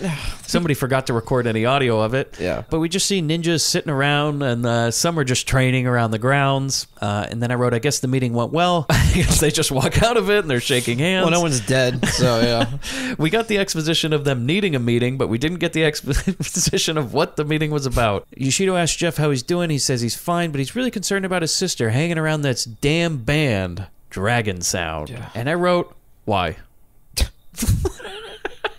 In this movie, everybody is so like up in arms about this damn band. Yeah. It's like they're the fucking Scooby-Doo van. Like, they're just... Everybody's like, if it wasn't for those damn kids, my plan would have been foiled. It's like they treat them like they're all like felons with molestation counts on their record. And so Yoshido tells him he should take care of it and get rid of the band so he can control that area. And I wrote, what the fuck does the band have to do with anything? And controlling an area and everything. The band has no pull. They're just a nightly band. Yeah. Like, are they don't like control the city. They're not like Sinatra. No, all Dragon Sound does is play, I guess, every night in this dance club and do Taekwondo. Yeah. And apparently they are such a menace to the local drug organization. So we go back to, we have the band dinner. So they're having a nice pre-show dinner at their favorite restaurant. And pasta is a bad idea. Did you know they're like all eating some kind of pasta? Yeah, they're shoving down, they're carbo loading the night of. Which I can tell you now is a bad idea. Like real heavy meal. Yeah. Like big plates of pasta. All they need is like red wine, like a big gelato dessert and bread. And no, sorry. So you know what in this scene? We watch them eat pasta. And the owner walks over and smiles and shakes his head, and that's all that happens. That is, yeah. We see the owner shake his head twice. I don't think it's the same cut, too. The same scene. Just them eating. Not one line of dialogue is spoken, and not one thing is communicated in this scene. Cut to the club. Again, you don't need to tell us you're going somewhere. Just go there. We play the Against the Ninja song. Yes, thank you. My second favorite Dragon Sound song. This was my first favorite. Oh, you like this one better? Yeah. This time Jane is actually singing in this song, so she doesn't just stand on stage and clap her hands looking useless. I'm going to play some of the song right here.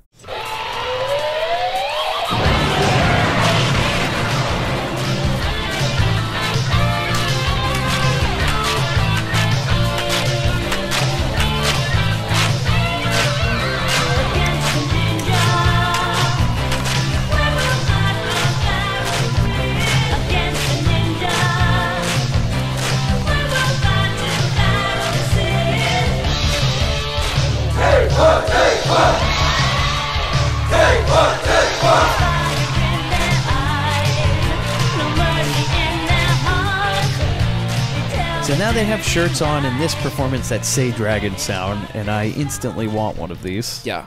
Oh, looks so good. amazing. So good. The whole song plays, but I don't mind at all. The crowd is so into this. And this is when I wrote, Mark still doesn't know how to play that guitar. And what happens after this? Nothing. That scene was just a music video. Thank you very much. Outside the club.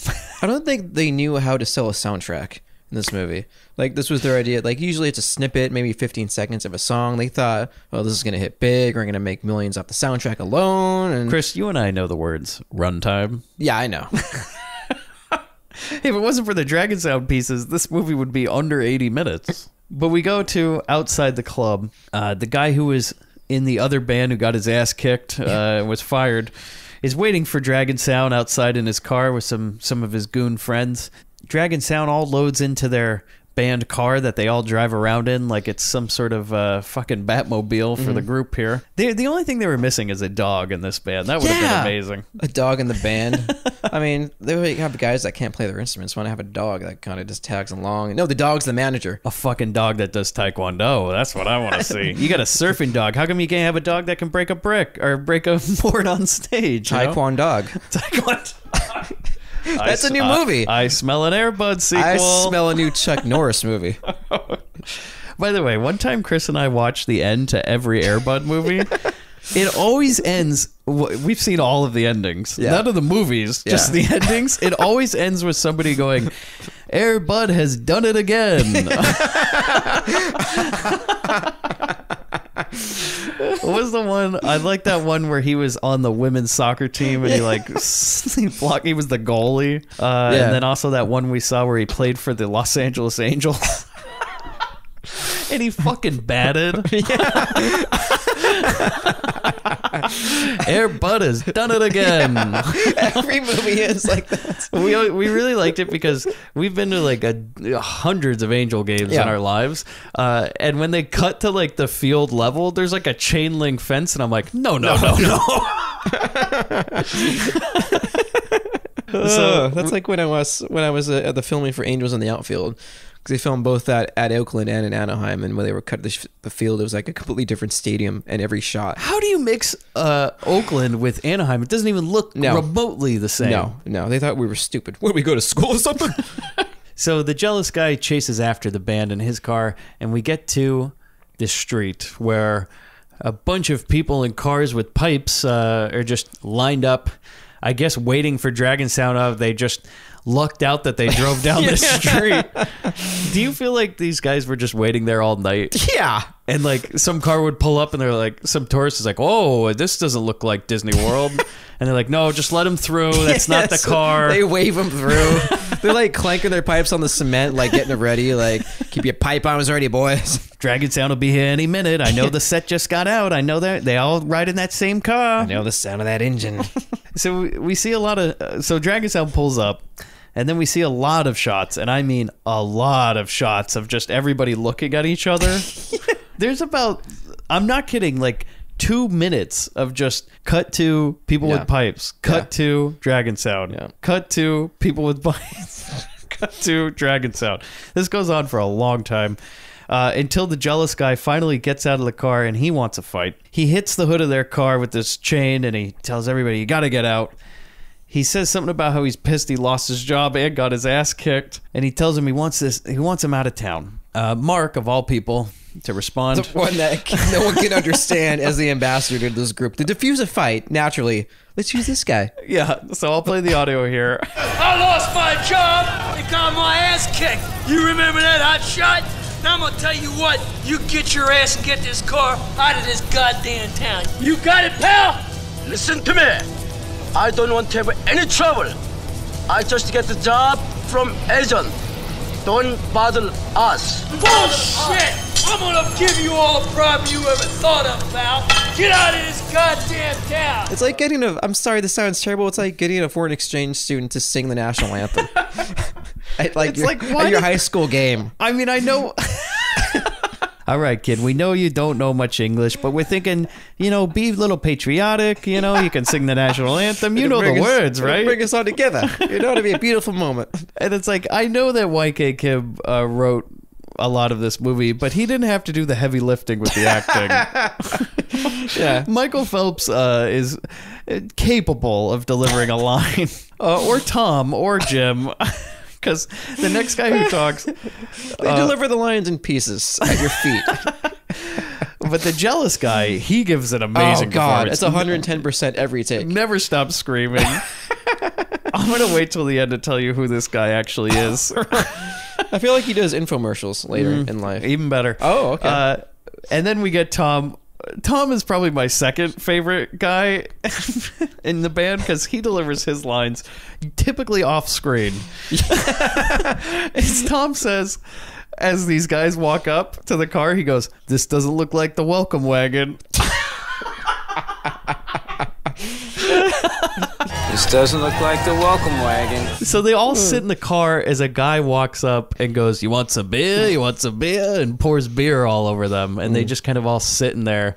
You think one of them, like, as a gag, would have leaned back, like, open their mouth, and the guy would, like, slap them, like, "No, don't do it." Like, it's a cool little funny. Oh, he like, drank it. That ruins the joke. Yeah. But the big brawl starts out when the guy pulls Tom out of the back of the car. The gang pretty much just kicks ass. Yeah. It's a long fight scene. A decent fight scene. I mean, as far as fight scenes go, a lot of Taekwondo. Yeah. The only people who really know Taekwondo in this band are Mark and Michael Phelps. The other three guys, they try. It's Jim, like every day is the first day of Taekwondo class. Jim knows how to do like a kick. Yeah. He can bend his leg. Also a gets little. his ass kicked regularly. Yeah. Tom knows nothing. Yeah. And the other guy everybody forgets about, I think he knows how to do maybe a punch or two. Ernie? No. Jim is Ernie Hudson. Yeah, that's what I meant. Yeah. No, he always gets his ass kicked. Yeah. Oh, yes. The other guy kind of knows how to fight. Jack, the drummer. Yeah. So we go back to the band's house. Probably my favorite scene in the entire movie. I'm going to play a lot of the audio of this part. But Jim walks out of his room and he announces to everybody, "Hey guys, I'm taking a shower first." But Phelps says, "Hey Jim." Jim, I marked the lotion in the bathroom, all right? Just so you know. It would have been great if he was like, "Anybody want to join me? I'll be in here." Mark's like, "Jim, to save water, must all take shower together." All you same a sponge.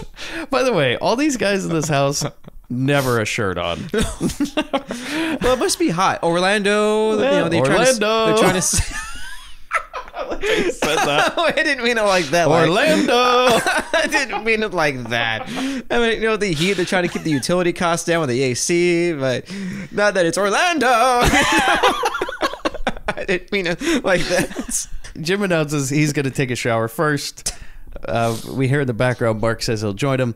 But then Michael Phelps says he has a letter for him, and it's from Washington, D.C. Oh, boy. And then Jim walks over, and Phelps says he won't give him that letter. And Jim tries to grab it. We're playing all the audio for sure. Yeah. But Jim gets a little too pissed off about this. Hey guys, I'm taking a shower first. Go for it, Jim. Hey, Jim. I got a letter for you. A letter? It's from Washington, D.C. Hey, give it to me. What's the story? Give it to me. Huh? Give me What's the the letter. big secret? Give me the letter. Give me the damn letter now. Give me the letter. Okay. You can have it. Give me Get the it. letter Get it. now. Get it. Grab it. Take it. Give me the letter Try again. now. My favorite part of the whole movie, though, is he gets this letter and he opens it, and all the other band members walk into the room, and this is quite possibly my favorite line in the whole movie, is we see a shot of Tom and Jack, the guy nobody cares about, walking into the room, and Tom says the first time, "Hey guys, what's going on in here? What are you trying to do? Wake the neighbors?" Yeah. Cut to another angle, like with the another angle of the same thing. Tom and the other guy walk in the room, and he goes, "You guys trying to wake the neighbors or what?" Yeah. Like, you get that line in there twice. It's really pushing this. Like, there's neighbors.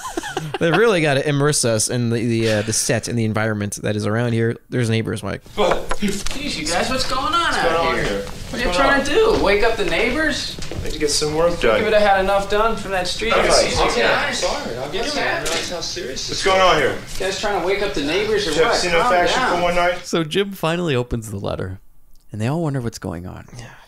And then Jim apologizes for holding back this information, but he's going to let us know the story of his life. And I'm going to play the entire monologue that he delivers in such a beautiful way. Graceful, you would say. But one note before we do that is apparently we find out in this part of the movie that we've never heard before that all of these guys live together in this house and are in this band together because they're orphans. And we've never heard anything about this before until now. But apparently Jim has never told them that he actually has a father. And he hands that picture to Mark, and Mark looks at it, he goes, Jim, who's this? He looks like you. Who's this, your brother? And he goes, it's my father. He says, I didn't know you had a father. I thought we were all orphans. This looks like your brother. I didn't know you have a brother. It's my father. What? This is your real father? Yes, it is. Are you sure? I didn't know you had a father. I thought we are all orphans. The music swells, and Jim is about to give the performance of his fucking life. My mother was Korean, and my father was Black American. She gave me this picture when she was real sick. I was only 9 years old. They say that they loved each other and they were real loyal. They were real happy.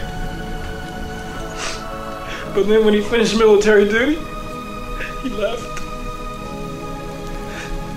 And we never saw him again. She told me to find him. But I didn't like him because he left us. But I knew one day when I grew up I'd find him. Whether he was dead or alive. I sent a couple letters to the Defense Department. Nothing happened. Jim. You will find your father. Absolutely incredible. I have never laughed so hard than the first time I saw that. I think you and I watched this movie together the first time that we saw it, and we were just dying laughing like, this cannot be real. No. The music, the performance. Like, could you imagine them calling cut and just being like, Maurice, that was great? I could see there's a standing ovation at the end of it. Like the set, just like the director goes like, cut. There's like cut. Yeah. And Maurice is like, do we want another take? No. One take. Yeah. Perfect. One take Maurice. One take Mo, they called him. One take Mo. You know? So we cut from this real downer of a speech, which is not a downer because we're all laughing too. Here come the boys! Yep. Beach time! Yep. The Dragon Sound song Friend plays as we see cars riding around the beach. Here come our boys right down the beach in that convertible. Yep. Orlando! What I noticed was so weird is cars driving on the sand? They're the only car driving on the sand. So, like, they're driving under the boardwalk and shit, like, on the sand, like they're a fucking lifeguard or some shit. And I'm like, I don't know how the beaches work down in Florida. I mean, I know it's a weird state and all, but... I'm kidding. Not really. But in California, you certainly can't drive your goddamn car on the beach. No. It's certainly not in the sand. No. Also, not sure how that would work. Yeah, I feel like you would get stuck. It would, yeah. You'd be starting like ring ding ding ding ding ding ding. That would be so funny if there's a shot where they're getting somebody to help them push it out. So the band's like going around, and this part is so fucking good. There's all these shots of the band sitting in this convertible as they scope out the girls. And the one guy nobody knows, Jack, sits up in the convertible. He yells one of my favorite lines with no emotion at all, no enthusiasm whatsoever. Says, "Make it with a rock star? Hey, baby." Make it with Rockstar. Hey, baby. That's the line Chris uses every day on tour. Make it with a rock star. Hey, baby. That's not like I'm carrying around like this, like a concession stand around my was like a shirt that says like Chris Man 2016 Man Tour. So it says a man to woman on it actually. Man. I hope it's the number 2. Man to woman. Yeah. Because there's a man and there's 2 women. They got to fill the quota. Ba, little bottle of wine, little baby, I love your way. Little make it with a rock star. No, that's terrible. Do you also do this one? Tom gets up in that convertible and flexes his non-muscles. And then the ADR line, as we see a shot of girls' butts, and he says, check it out. They don't make buns like those down in the bakery. Check it out. They don't make buns like those down at the bakery. Yep. That's when I rolled my eyes. And then he does some dance in the back seat. He's ready to go. Yes. All of a sudden, in this part, though, we cut to a young girl showering. And I was like, what is this doing in the movie? Like, no. It goes from them hitting on grown women to like a child in the beach shower. Yeah. Like, what the fuck? Why did you include that in the movie? Very it's odd. so weird, yeah. Very odd. Because everyone's mind is on one thing, and you show like a kid, and it's like it's immediately after Tom says that line. Yeah. It's really off-putting. Then we see a Jesus protester, which I'm also like, why? What are we doing now? Just getting a little slice of Orlando? Then we see an amazing scene of Tom walking up to a lady and asking her for a kiss, but then she pushes him into two women laying on towels. Yeah. It's like, isn't that like even more what he wants when he gets pushed on the women? Yeah, so he gets pushed on the women, and what does he do? He starts like rolling around in them. And he's like, oh, like puts his face. He doesn't on look like he's trying to get up too hard. No, he's getting up all right. And because she pushes him right into one of the women's breasts. Yeah. So he's like, oh, where did this come from? But they like really start beating him. Yeah. Because the other guy, Jack, pulls him out of it by his foot. He has to literally drag him out of there because they're still just beating him and throwing sandals at him. Yeah. And when he pulls him out, he's all like red with welts. Like, that's right. Like he got, like it wasn't it's like the Hanoi Hilton or something. The Hanoi Hilton. Oh, wonderful. We cut to a shot of Phelps and Jane just making out in the water, but they're like sitting on a lounge chair in the water. Yeah. Which I thought was odd. I've never seen anybody do that at the beach. Maybe because there's like no waves in Florida or something, but you can't just put your goddamn chair in the water. No. And also they're making out really gross. I didn't like that. There's fucking children around. And we need to see it from multiple angles, apparently. Oh, God, I know. It's just like making out. And it's uncomfortable because there's no music in that part. And that's also Tom's real-life wife. It's even weirder. It's like, boy. More on that later. Go back to the gang gym, where we'll see all these people working out, including a lady in the gang who works out. We'll see the same shot of her and these guys working out a number of times, but we'll never see her again. Yeah. All these guys are shirtless. Now they're all trying to do karate and shit. I guess they know the only way to compete with Dragon Sound is they got to learn some of that kicking shit they just saw for the first time the other night. Like they're standing around like cavemen, like trying to decipher how a leg works. Like, okay, so apparently you can put one foot on the ground and the other can go in the air. I never knew this. Yeah, there's like a flow chart. There's even a graph for some reason. Oh, by the way, and I wrote, even the guy who made fun of the kicking is now doing karate. So the guy from the band who got his ass kicked twice, now he shows up in the gym and he has this wonderful gauze around his head and like a big blood stain. Yeah, it's like someone took a tomato and just smeared it on there after like a trip to Arby's or something. Yeah. So, okay. I just want to add a little personal hashtag call me Tex from my life right here. Okay. I've seen somebody with this type of look in real life, believe it or not. One time, this was before my wife and I were married, she had gotten in a car accident and I had to, she was fine, but I brought her to the hospital just to make sure everything was okay. So we bring her to the emergency room and we go in. And I'm the only person in the waiting room in the morning while she's back there being checked out. And all of a sudden, some guy and his sister walk in. And this guy just had like a gauze loosely wrapped around his head and like a big blood stain on it, and he's just like walks in and he's like falling over everything, and I'm like, what the fuck?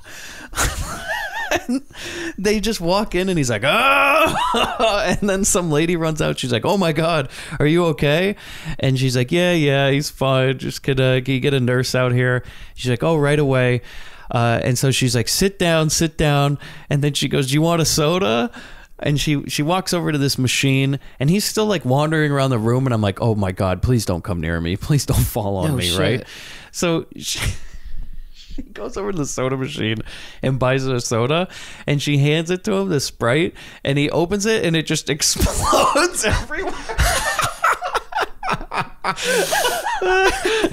This thing just a geyser of Sprite just sprays everywhere all over this guy, and he's just like, oh! And eventually this nurse comes out and rushes him into the back of the room, and he's gonna be fine. Was he like baiting the walls with it? No, he's still trying to sip it, you know. And then, so I'm sitting there alone. My wife comes back out. We leave, and we're walking down the street. And all of a sudden, we're walking by the hospital doors here, and this is in LA. These two doors swing open to the street, and the guy with the gauze just wanders out into the road. And the doctor goes, no, and brings him back in. And I was like, what the fuck? Like, because I was telling my wife about the story, and I'm like, you're never gonna believe this thing. And I was telling her, I was like, this guy had this gauze on his head, and it looked like, you know, he had some massive head wound. And then he walked down the hospital right in front of us, and I was like, that's the guy. I wasn't making it up. The Sprite, though. Well, anyways, this guy's outfit reminded me of that. Yeah, it's like he's just like, oh God, I got this massive head wound. Better just put some first aid gauze on it. Oh my God. The guy, he showed up. He tells these other gang members he wants to talk to Jeff. But while they go get Jeff, these guys come over and they start making fun of the guy. Mm-hmm. And the guy with the noose around his neck says, just obviously some improv lines they were throwing out, you know, down at the old Orlando Yuck Club down there. You ought to stay away from Girl Scouts, huh? Did you get them real hard? Did you get the number that truck that hit you? You ought to stay away from Girl Scouts, you know? Okay. Where's your boss? I got to speak to him. Good boy. So Jeff comes out and asks what he wants in an amazing delivery. The guy who got beat up and is jealous says, what do you want? I'm the leader of the group that played out of Park Avenue. We got fired, and then the new group beat us up. We got fired, and then the new group beat us up. I wrote, that is not the whole story. No. That is not the story at all. And Jeff says, so what? And he goes, I need you to get rid of them. Get my job back. If you do, I'll join up with you. It's just one thing you got to know. They're all black belts in Taekwondo, and they're pretty bad. If you get my job back for me, any money I make is yours. Now, I have a few questions about this part. Okay. One, I don't think he's getting his job back. He got in a physical fight with that club owner. No. He's not welcome. Go find a new club. And I wrote, and any money? That's what I so he's losing. So why is he doing it in the first place? That's what I wrote. I said, if you want to play for free, you should just maybe go tell the club owner you're willing to play for free, and then maybe he'll consider bringing you back. Yeah. What do you mean, any money? Yeah, that I was like, that's a White Kate Kim translation moment, I think. And Jeff says, it's that damn band again. It's a damn band again. This band just always fucking things up for everybody. Then we go to Chris's favorite part of this whole movie. We're back at the university for a 5-minute Taekwondo demonstration. Oh, God damn it. This is the only part in the whole movie I'd say drags. Yeah. Well, it's only there to appease the Taekwondo Association. Whatever they call it to. So we just see like basically a Taekwondo class. Yeah. It's a seminar. While this was going on, though, I wrote, does Mark go to this college? Because he certainly doesn't look like a student. He looks about 40. So we just see a lot of punching and kicking by himself. Then the other guy, Jack, comes in to spar, and Mark just beats him up. And he does that weird thing where he kind of like punches at him. Yeah. In like a gaping open mouth. He like stops his fist in it. Like he's going to suck on his fist or something. Very, very odd. Then it's Phelps's turn. He comes in to spar with this plastic knife. Mark easily beats him, but Phelps doesn't really look like he's even really trying. It's kind of like that thing, and like, have you ever been in a martial arts class where like, all right, now I'm gonna hit you, Yeah. and you like kind of go up really slow. Yeah, like that's the real life implement. Like if he was a black belt, you'd think they'd be doing it at full speed, Yeah. not at like, all right, now. Yeah, and now the knife's gonna slow down, and you're gonna clap your hands together, and it's gonna fly out of your hands. But and we hit the might ground. find out later in this movie that slow enough action with a knife might come back. Everything is a fucking callback in this movie. So this goes on for a long time. Mm-hmm. And there's that part where Mark knocks him on the ground, but then does this thing where he lifts Phelps up by his nose, but Mark is using his foot. Disgusting. Very, very weird. Then they break some boards, and then Mark breaks some bricks off that guy's head. Yeah. Cut to them just sitting around having a few cold sodas after their workout. And they have to be Pepsis, we have to note. And this is probably some of my favorite dialogue in the whole movie, because the guy who plays Jack, the guy who wrote That Nobody Cares About, delivers his lines, he's having a hard time. Oh God, he like stumbles in every word. He kind of like stammers on a few words. Actually, We It's kinda have to sad. play the audio because it's so incredible. Yeah. Anyway, so Michael Phelps says, "So Mark, what do you think about adding some wood breaking into the act?" And I wrote, no. You guys should worry about actually playing the instruments. Because it's at the point where the instruments are playing them. Mark, I was thinking maybe less instruments, and maybe we could just start breaking boards in the middle of the show. Mark says, sure, why not? I wrote, it's not like it matters for Mark, who has no idea how to play a guitar, and Phelps is only a bass player, so what's it matter? Oh.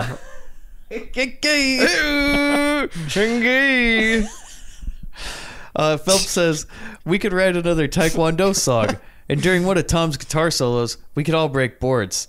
Jack could do a drum solo. Said no band member ever.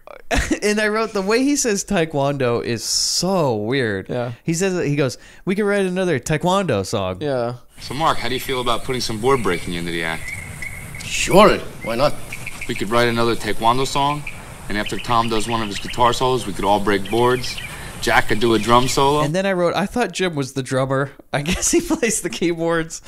Man, I really don't care about Jack. And then Phelps says, how about it, Jack? And he says, How about it, Jack? Love to help you write that song, John, but... Because he pauses. Remember, he goes, I'd love to help you write that song, but there's no way I'm going to break any boards in that club. I don't even want us to play there anymore. And Phelps says, why? Because that band jumped us the other night? Yeah. And I wrote, more like a full-blown gang war. I mean, they stopped them on the street, and there was like hundreds of people they fought. And he says, Because of Jeff, too. He's in there every night. This damn gang selling the stupid cocaine. Then the way That he cocaine says... line was brilliant. The way he says cocaine. Like, you couldn't coach somebody to say it that way. Cocaine. It's like the dad from The Teacher. It is. Damn it, Alice, that boy's on cocaine. My son, a peeping Tom. You should put that in the new Grindbin. Oh yeah, because ladies, Who know my son? We are a gonna be- peeping Tom. We are updating the Grindbin theme song to be more contemporary with the films we've been covering. Oh, I love it. Because I know, we need to plus it a bit. Yeah. So Mark tells him, or Jack says he wants to quit, and he says that Jeff is dangerous. Mark tells him they got to continue playing there until they find another job, or else they can't pay their rent. It's what I could kind of understand from what Mark said. I mean, fuck's sake, they don't have any shirts. They couldn't afford any clothes. They got to take showers together, you know. Share the same sponge. Phelps promises nothing will happen to them, but he says we can't quit because this band is the only family I have.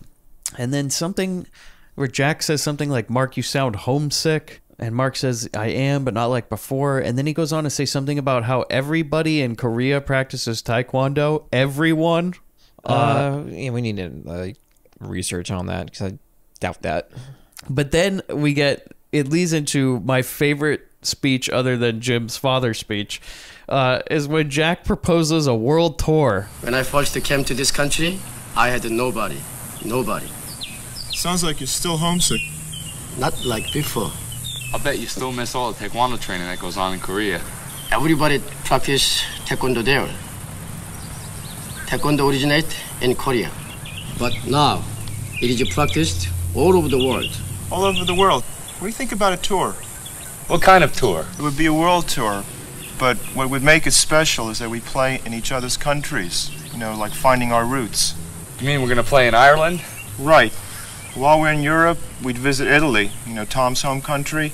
We'd visit all the countries where our parents came from. Korea, Ireland. We'd play in Israel. That's where my parents are from. I didn't realize this before. Dragon Sound is really an international band. And I wrote, what about Jim? They don't mention him ever. What about fucking Jim? No. Again, Ernie Hudson, right out of this fucking movie. They don't even have the goddamn... Do you think they were like, oh, well, we can't say Jim's from Africa? Yeah. I mean... That's just racist. What did he say, though? Like, his mother was... his mother was Korean. Yeah, and his dad was Black American. Was Black American. Yeah, so I guess they go to Korea? Maybe that's what they meant. But maybe they're like, well, we Mark. don't need to visit anywhere where Jim's really from because his dad's just from America and also his mom's from Korea, so we could just kill two birds with one stone. Plus, Jim only plays the keyboard. Really, he's not even riding on the same plane with us. You know, guys, maybe we could leave Jim home for the tour. I mean, who's going to watch the house while we're gone? So Mark says something I just simply cannot understand after that. Yeah. And then Jack says, right. Right. Wherever we go, we visit the local Taekwondo schools. We promote peace and goodwill. Think we could take a little time out for dinner while we're trying to save the world? Yuck, yuck. That's one of those Teenage Mutant Ninja Turtle lines that just doesn't translate, you know? Like, I can see, like, Donatello yelling that out loud or something. Yeah, like the unfunny turtle. Yeah. Then Mark says something about... Yeah, okay, well, okay, so they want to do this tour, yet they're struggling with money. So how the fuck are they going to pay for this world tour? They're just going to go? With peace and goodwill, With peace Chris. and goodwill. Meanwhile, later they're going to, like, decapitate people and rip people limb from limb. And what you don't know is that convertible they drive around is like the grease car, and it can just fly through the air magically. Oh, and they can just take their car through the air and fly over to Israel and Korea and just have the Taekwondo tour, the Dragon Sound tour. Taekwondo tour. Torquondo. Torquondo. Oh, I love it. Oh. I'm making a shirt. Torquondo. So Mark says something about how they're okay, so somebody says something like, how come that guy isn't working out with us anymore? And apparently it's like the restaurant guy. And Mark says he's having a lot of problems with his restaurant. Cut to the restaurant. Some gang members, including a guy wearing the shortest shorts I've ever seen. Yeah. I mean, these are Chris Mann kindergarten shorts. If you haven't heard about those before, past episodes will explain it all. Hashtag call me Tex on Chris's shorts. Actually, if you want to hear more about those, hashtag man shorts. But this guy's shorts, like his shorts are shorter than the kids in my tutors, and I can almost see penis flopping out the bottom of these shorts, and I'm not kidding. I am not kidding. I mean, you could catch something just sitting on a bench. That's how high these are.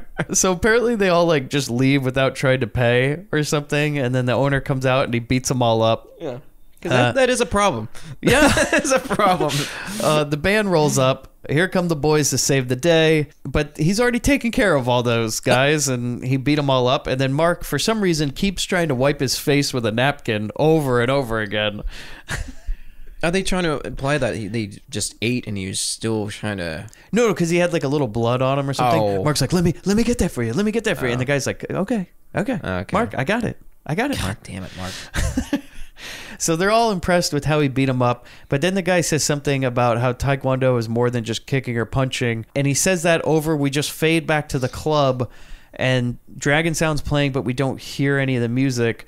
We just see a slow motion stage demonstration of Mark putting his foot onto Jim's face and like leading him around the stage by his nose. Mm-hmm. Yeah. So the foot nose move comes back again.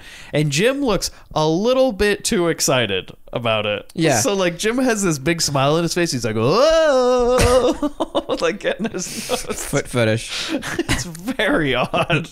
Go to outside the club. The band comes out to their car and somebody's left a note. It's from Jeff. He wants to meet them. And Phelps just says, well, I guess we have no choice. We might as well meet them and get it over with. go to the gang's gym. Comes in, walks through the gym. Some of the gang members hit on her. She goes into Jeff's office, her brother's office. She says something about how she's really embarrassed and she wants him to leave Dragon Sound alone. She delivers these lines, by the way. Incredible. I'm fine, but it doesn't matter right now. Where have you been? I've been looking all over for you. How could you do this to me? You really embarrassed me this time. Why don't you just leave Dragon Sound alone? Okay, look. Don't concern yourself with what I'm doing. You concentrate on school and nothing else. I'll take care of all the other things. No, you won't. I'll take care of myself, okay? I'm old enough to do that now. And if I want to see John, I will. Besides that, I love him. There's nothing you can do about it. So just please leave him alone. Okay, look. We're family, you and I. I've helped you ever since you were a little girl. I've worked very hard to give you the best things in life. Now, I don't want you to mess it up by going out with a second-rate musician like that John character. And I wrote, why does Jeff hate Michael Phelps so much? It's never explained. It just doesn't make sense. A friend! You know, that's all we get. And like Buddy goes, he's a second-rate musician. I'd say that's being too generous. Second rate. That's assuming he knows how to play an instrument. Like, that's not even good enough to be a bass player. Oh, no, I'm kidding. Love bass players. There's this great part in the movie Staying Alive, where like John Travolta treats this woman like shit, and something that she's seeing another guy, and she's like, "Yeah, he's a musician." He's like, "A musician!" Like, it's the worst thing in the world. There is a stigma to it. There is a stigma. I don't say I'm a musician. I say, oh yeah, I work in film, and it's the last thing I would say. Yeah, I do a little strumming here and there, you know. So Jane leaves. She says she's really mad and that her brother's terrible. Go to a train yard. The gang is already there for a fight. They're twirling sticks and such, just waiting around for Dragon Sound to show up. It would have been really funny if Dragon Sound just decided not to come and cancel the show. This was just all all for naught. The old band is sitting. So the jealous guy from the band is sitting there without shirt on, and he still has that bloody gauze on his head, and he just keeps yelling, "They're dead meat, those sons of bitches." They should have been here a long time ago. I remember what that son of a bitch did to my hand. They're dead meat. I'm gonna get his ass this time. Again with the sons of bitches. The band rolls up in a car, but it's only Mark, the guy nobody remembers, Jack, and Michael Phelps. And I wrote, Jeff is not dressed for a fight. He's got like just a tank top on and like his glasses on, and he doesn't look like he's interested in getting out of that car at all. It takes a long time for the band's car to pull up, and we just see everybody getting ready. We see the fight scene. I wish there was like a suiting up montage that they have in a lot of these movies. You know what I mean? Yeah, them like, getting ready. Like, here come the boys. Yeah, we have to see scenes where they talk about going someplace and then go, but we never see them getting ready. Yeah, you know. I want to see like the glove, the fingerless gloves getting strapped on to like music. Yeah, and kind of like a silhouette. It's a Dragon Sound. Yeah. So the fight scene's pretty good fight scene. The band just kicks ass. Some guy tries to. There's that part where that guy tries to hide from Michael Phelps behind that dirt hill, which is pretty funny. It's that guy who made fun of him for kicking. And then he comes out, and Michael Phelps just gives him a nice jump kick. And I wrote, at this point, I wrote, I can see they're only using their Taekwondo for good. Yeah. Not really. Because they didn't really have to get in this fight. No. They sort of instigated it. They could have ignored them. Yeah. Peace and goodwill. So the cops show up, and Jeff tells everyone they gotta leave. So like Jeff was never in the fight, but I love this part is he hears the siren, and then he just stands by the car and puts his finger in the air. He goes, "All right, guys, let's go, wrap it up here, wrap it up. Fight's over." So everybody comes out, and they drive away. By the time the cops show up, everyone's gone, and I wrote, I don't understand why, because it looked like there was only one road in. So I'm not really sure how they drove past them. But I did like this part. One of the cops takes out his gun and literally points it at the other guy's chest. Yeah. Like, just points it at him like he's point blank right in his chest, almost poking him with it. And they say, "Where'd they go?" "I don't know. Looks like another gang." And he says, "Well, we need to get these gangs out of Central Florida anyway." Then we go to probably the most useless scene of the whole movie, where we just have this biker party. Yeah, with like topless big biker women. It's kind of interesting. It's very odd. So Yoshido like just hangs out with these bikers, and they like go to some biker bar, and then Jeff shows up, and I wrote, these can't be the ninjas, right? Because these guys are all like 50. Yeah. They got like big Santa Claus beards, and there's all these I feel burly like these guys men like, and women. Yeah, this is like the Muscle. You know, It's whereas, very weird. This is like a Hell's Angel Yeah, convention. they're the Muscle. The ninjas are the knife. You know. So Jeff rolls up to the bar, and they're gonna have some drinks. Then they just go in, and it's really weird. Is that Jeff's wearing this hat that I noticed just said Colorado Outward Bound School. Yeah. And it's very weird. It looks like such a tourist hat that's just sitting on top of his poofy hair. And it was just like such a weird, odd choice. It must have been intentional. But then we just watch him and Yoshido have some conversation that they didn't record. We can't hear anything, but we're still watching a conversation. Yeah, I don't get why they did that. Well, there's a lot of things we don't get. And I why wrote, they did do you this. think this is the same biker bar from Dangerous Men? Ooh. Because it certainly looks like it. What if it took place at the same time? Same universe. It's like a Pulp Fiction scenario. Like we're gonna see. We're gonna see Black Pepper. Black Pepper's gonna roll in. We're only gonna see the back of Black Pepper's head. He's out trying to rape a blind woman. So we go to the band's house. It's night. Everyone's doing their homework in their rooms. And in another useless scene, Mark's just going to say goodnight to everybody. And I wrote, why the fuck am I watching this? So Mark goes into everybody's room. Like, he goes in to talk to Michael Phelps. He's like, what are you doing? Working on your school? He's like, yeah, I got to finish this. He's like, well, you need some sleep. And then he walks. He's a grown man. He doesn't need. And then Mark's like also some reason the den mother or like, what the Yeah. Well, I did say he does look like he's in his 40s, so. Yeah. And then he comes in and he looks at Tom while he's writing music. Apparently Tom's working on a new keyboard part. Mark says goodnight. Then we just see a shot of Jack sleeping. Fade to morning. Tom gives out the letters. We could have just cut to the morning. We didn't need to see that whole part about them all going to bed together. No. Tom gives out letters at the table. And he's really yucking it up there with Jim. He's like, oh, hey, Jim, here's your overdue insurance. Here's your, oh, hey, how to lose 50 pounds in a week. Like, I love how they give him all the junk mail and like all the garbage mail just to him. Yeah, the real Hudson of this group. A real Winston. So Jim says, nothing from the Defense Department yet. And then Michael Phelps in the background barely audibly says, maybe we should all write letters. Then maybe we get some results, you know? Maybe if all of us start sending letters to the 8th Army Division in South Korea, we might get some results, you know? I'm sure I can keep all those records. Yeah, I think that's a really good idea. That's it. Scene over. Again, totally useless. This is, again, a YK Kim scene. It didn't forward the plot at No. any... It's like... YK Kim, you don't need to make a scene for every day. Yeah. Like, we don't need to know, like, what the band did that day, even though we didn't see them. Like, it's okay. But as I wrote, I think the Defense Department's pretty busy. They don't just have time to answer some guy's mail that he says, hey, my dad once served in the Army. Do you know what happened to him? I imagine some guy getting that letter and being like, what the fuck is this? So we go to the university. This is another part that makes no sense. Is the band comes out of a building and all these random students just want to shake their hand. Yeah, I didn't understand. Are they celebrities on their own I rights? guess so. Like, they walk out of this room and then everybody's like, oh, it's Dragon Sound. Like, and they're like, oh, can I shake your hand? And then they all run off to the parking lot. And Mark, he gets up in the convertible and he goes, we're everybody hungry? Yeah? Pizza! Oh, boy. We're going to go get pizza. Are you sure? We go to the pizza place. They all get out of the car and go inside, but Tom's left outside to go park that car. The gang pulls up. The gang, so Jeff's gang was following them because they were just apparently waiting for them in that parking lot. We see a shot of him like tapping his finger on the wheel, probably like, how long is it gonna be? Pipes at the ready. So they pull up into the car and they kidnap Tom and put him in their trunk, and we get another Tom line that's not delivered on screen where he says, Mark's gonna get you, as they push him into that trunk. Go to some gang house.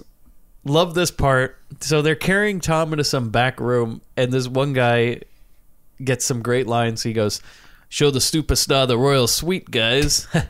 Table for one, huh? That's my line. Show the superstar the royal suite, guys. Let's go. Table for one, huh? Superstar? Then they kick him and they leave the room. He's all bloody and bruised. And I wrote, do you think they finished their pizza? Fuck no. You think they were like, what do you think happened to Tom, guys? I think it's sitting there getting cold. Like, no, they're actually wondering who's gonna like sneak it off and not get blamed for it. They tried to stick Jim with the bill. Jim, you're the only one with a father, so really, you know, you got money somewhere, right? Go to the gangs, Jim. We watch these guys fuck around a bit and dance. Like, these guys are just having their improv session right there in the gym. And Jane walks up and asks if anybody has seen her friend Tom. And one guy says, I ain't seen nobody since 1962. The guy with the noose around his neck. You guys seen Tom anywhere? Ain't seen nobody since 1962. Come on, you guys, where's Tom? So then Jane walks out of the room and then walks right back in the room, and the guy with the noose around his neck says, salami, bye-bye. Salami. Bye-bye. Oh, yeah. At this point, I feel like they just drew words out of a hat and like started what? writing them down. I just wrote, what the fuck was that about? Totally pointless. YK Kim thought that line was gonna kill. All right. Cut to a junkyard. Jeff and the gang drink some Coors Lights, and they have Tom tied up on some tower. I don't have any idea where they are. He's gonna get struck by lightning. It's gonna turn into like Super Tom. Yeah, are they trying to do some sort of weird sacrifice? Are they building like Frankenstein's monster up there or some I shit? think it's like a blood diner kind of thing. Like Sheetar is gonna come down. Sheetar scenario here. And then I wrote, what the hell are they doing? Did they let Mark and everybody know where to find them? Or are they just like in this random yard figuring, hey, they'll find us. They always do. Well, like you could probably see that from a distance. This guy like on this tower. It's like shirtless. You know, Orlando's not a big city, so it's like... Just look up. You'll see a guy tied to a tower. Who's that white guy tied to a tower? That Italian guy. With that hair like Yanni. We watch as these guys make out with these women for some reason for a while from the gang. And then the jealous band guy's there. He, of course, says, son of a bitches are late. Son of a bitches are running late. If they don't get here soon, sir, I just as soon blow that son of a bitch out of the sky. One line, he uses son of a bitch twice. Love it. He's also wearing a shirt that says kill them all, which I thought was pretty funny and fitting. Yeah. So Mark and the boys show up. They sneak around. They take out the border guards. They make their way inside. They aren't very sneaky at all because as soon as they break in, Michael Phelps hits a man with a lead pipe so fucking loud that every gang member goes, oh, guess they're here. And they all like kind of walk over. And did you notice this, by the way? Yeah. That Jeff kind of just sits in this chair and he does this thing where he like looks around. He's like, oh, you guys got it? You got it? Okay. Should I get up? No, I'll sit right here. Yeah. He never gets up. He's never in a fight. So Mark, this is where this movie crosses into a line that I didn't think it was going to the first time I saw it. Is Mark kills a man. Yeah. By slicing his throat open. And it's almost like this. It's very quick and subtle. Like you wouldn't notice it if you weren't looking for it. Like a second time, like holy shit. So he hits this guy with some sort of blade. Yeah. And like blood just starts shooting out of some giant neck wound. Yeah. He hit the fucking whatever cordural artery or whatever the hell that's called, you know? Cordural artery. Yeah. And then I wrote so much for peace. Peace of goodwill. Peace and good spill. Jeff still thinks about standing up for a while. We see that. Then Jim pops out of a trash can and hits the jealous bad guy. And I wrote, I didn't even know Jim came with them. No. He didn't see him before. They told him they were going to get groceries and he could choose what was for dessert. That's why they got him to come along. So like the other guys like Michael Phelps and Mark sneak through the back, but Jim pops out of this trash can and I was thinking like, was he just waiting there in that trash can all night? Like, oh, this is going to be great. Can't wait till they show up. I'm going to pop out. He like drills 2 little holes so we can see out of them. And... He was looking for his father. He tries to fight that bad guy, but he can't do shit. So Mark comes over and helps him. And then for some reason, Jeff decides to fight, but he decides to fight Jim, the easiest target. So he runs over and tries to eat him, tries to fight him. Then Mark runs over and takes over for Jim again. But for some reason, Jeff throws down his weapons and runs up a tower. Like, they go up, and so Jeff has no weapons, and he's right next to Tom, right? Being tied up on that tower. Yes. And then Mark, like, kind of twirls his stick for a while, and then Jeff just falls and dies. We just see a shot of his bloody corpse on the ground. Yeah. Cut. Ninja house. Yeah. Yoshido is sitting in his white ninja suit, meditating in a boardroom with other ninjas, all just sitting there with their heads down. Yeah. And I love this part is two guys come in to the house, right? And they're all quiet and they bow. And then one guy literally screams, "Boss, we have a big problem." But then the other guy in a normal voice says, "Your brother Jeff is dead. He was killed by Dragon Sound." Oh, God. That damn band. Boss, we got a big problem now. Jeff's gang is all here now. I'm sorry, boss, but your brother Jeff is dead. He was killed by Dragon Sound. Yoshido says they must avenge Jeff's death, and they will not escape the Miami Ninja. Cut to ninja training. We see ninjas just training and getting ready for something. Yoshido flashes back to a good time he had with Jeff. I wrote, there must not be many because this is just when they ended their meeting before and he tapped his shoulder. Real nice memory of him. We go back to the band's house. Quite possibly the best scene of the movie. We're going to play all the dialogue for you. Yes, please. You can also just see this scene online on YouTube. Jim comes out to the mailbox. And Chris, he opens that letter. Oh, my God. And he says, My father! My father! I found my father! Oh my God! Oh my God! The rest of the band comes out. They're all ecstatic and jumping. Jim, you found your father. But then for some reason, Mark asks everybody how much they have in their bank account. Friends do. He's like, Jim, when can you see your father? Oh, tomorrow? How much, Tom, how much money you have? And he's like, oh, I got $5. And it's like shaking everyone down. Michael, how much do you have in yours? I think I got 15. Well, I have 3. Says we got Right, oh, father, you got it! Good, great! Oh my God! That's great! Orlando Airport! Tomorrow evening! Hey, Jim! Finally got it! Got it! How much money you left in the bank? I think I have about 200. 200 altogether? I have $50 left. I get about 50. Okay, what is the best store? Well, Yeah. Right, you need to right buy in the food. wall. You can buy food. Taylor's That's good! Yeah, check the man! Oh! They all go through their bank statements. And then for some reason, they lift Jim in the air triumphantly and in slow motion, put him on their shoulders and just hoist him up in the air. Yeah. His father has been found. Cut to a suit store. Mark and Michael Phelps help him try on a suit. Jim's looking sharp.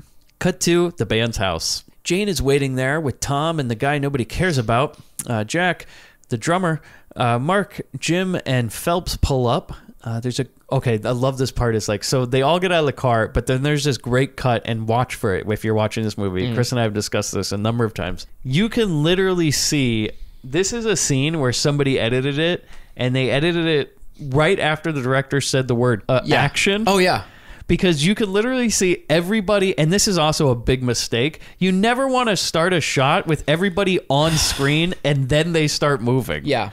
So it's literally like everybody's lined up in their places, like their final marks. And I guess maybe because these are actors, they don't know how to hit a mark. They're literally standing on each side of the camera, and you can almost hear them go, and action. I think you do. And then they move all of a sudden. So they go from being real stiff to, hey, it's good to see you.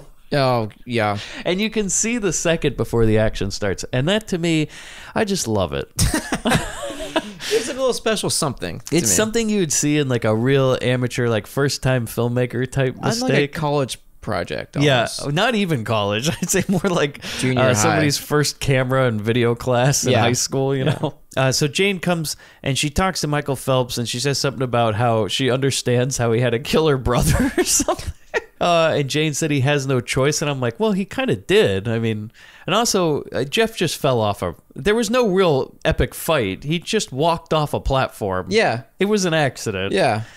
However, I'm surprised the police are not asking questions and putting cuffs on people now. The police are nowhere to be found when No. any of these things go on. You never hear sirens. You never hear like an investigation. Yeah. And then Jane and Michael Phelps just make out, and everybody watches them. But there's a great part in the middle of them making out where it cuts to Jim just smiling, and he's like, yeah. Do you remember that? Yeah. Like, so it's make out, Jim smiling and Yeah, shaking he's like his watching head. them like, what the fuck, man? And then it cuts back to them making out. And then Jim, Mark, and Michael Phelps get back in that car, and they're going to go meet Jim's father. And for some reason, Tom salutes them as they drive off, which I liked. We go to the road. Motorcycles have arrived in Orlando. Yeah.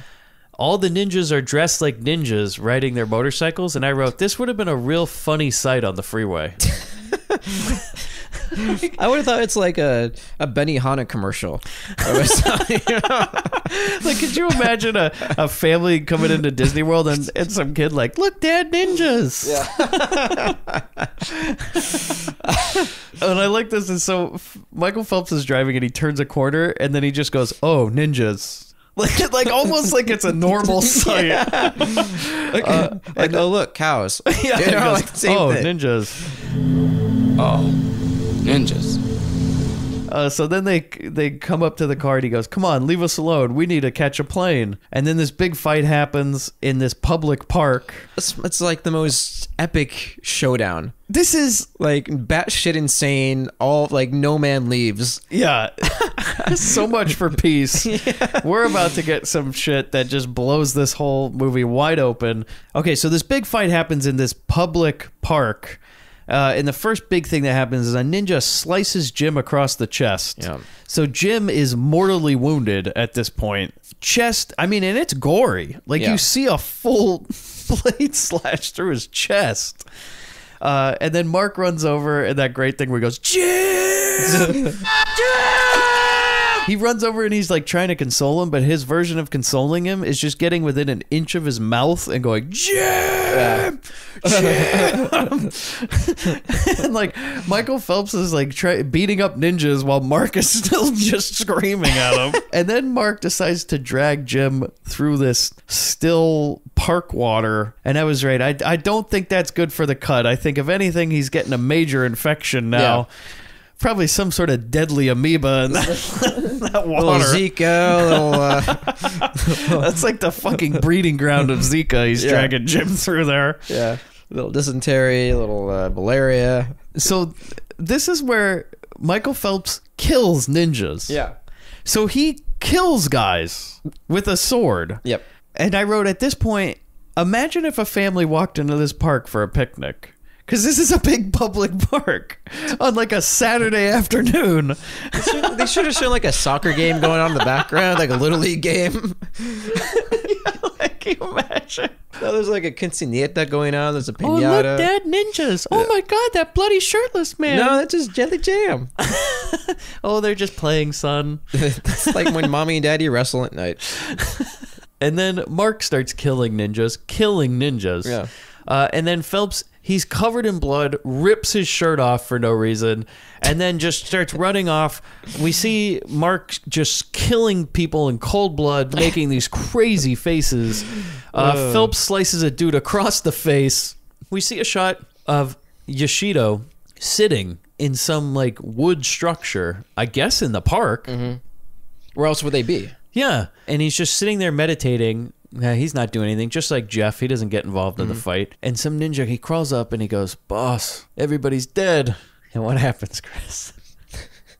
Well, I call him Ninja Ultimate because Mike and I wrote a character for a film that we're going to make. And this character is just like, it's startling how similar this character is. Yeah, it really is. So, Ninja Ultimate, I call him, the ninja in white, pulls out a sword, winds it back, and just lops his fucking head off. And then he laughs like, oh! For literally no reason. Yeah. When our character in our movie, Ninja Ultimate, would kill his henchmen He kills more henchmen than the main character does. Yeah. And it was like this joke that every time they fucked up, he would just start killing everybody and then like eventually run out of henchmen to even do any. Yeah, like mass extermination. Like ninja holocaust. Boss, everybody's dead.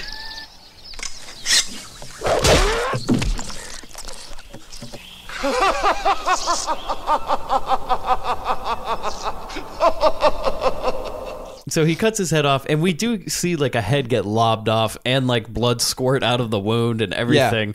And we cut to, all of a sudden we cut from that, him laughing, to Mark and Yoshido now fighting all of a sudden. Like there's no transition. It's just all of a sudden fight. And Mark ends up winning this fight in the same way he won that fight with Michael Phelps in that demonstration.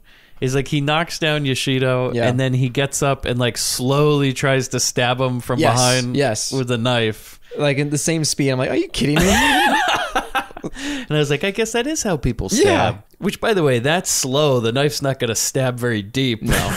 maybe a surface wound. Maybe. It might just glance off. Yeah. And I wrote, at this point, the guy in the white ninja costume is definitely not the same guy who plays Yoshido. Mm-hmm.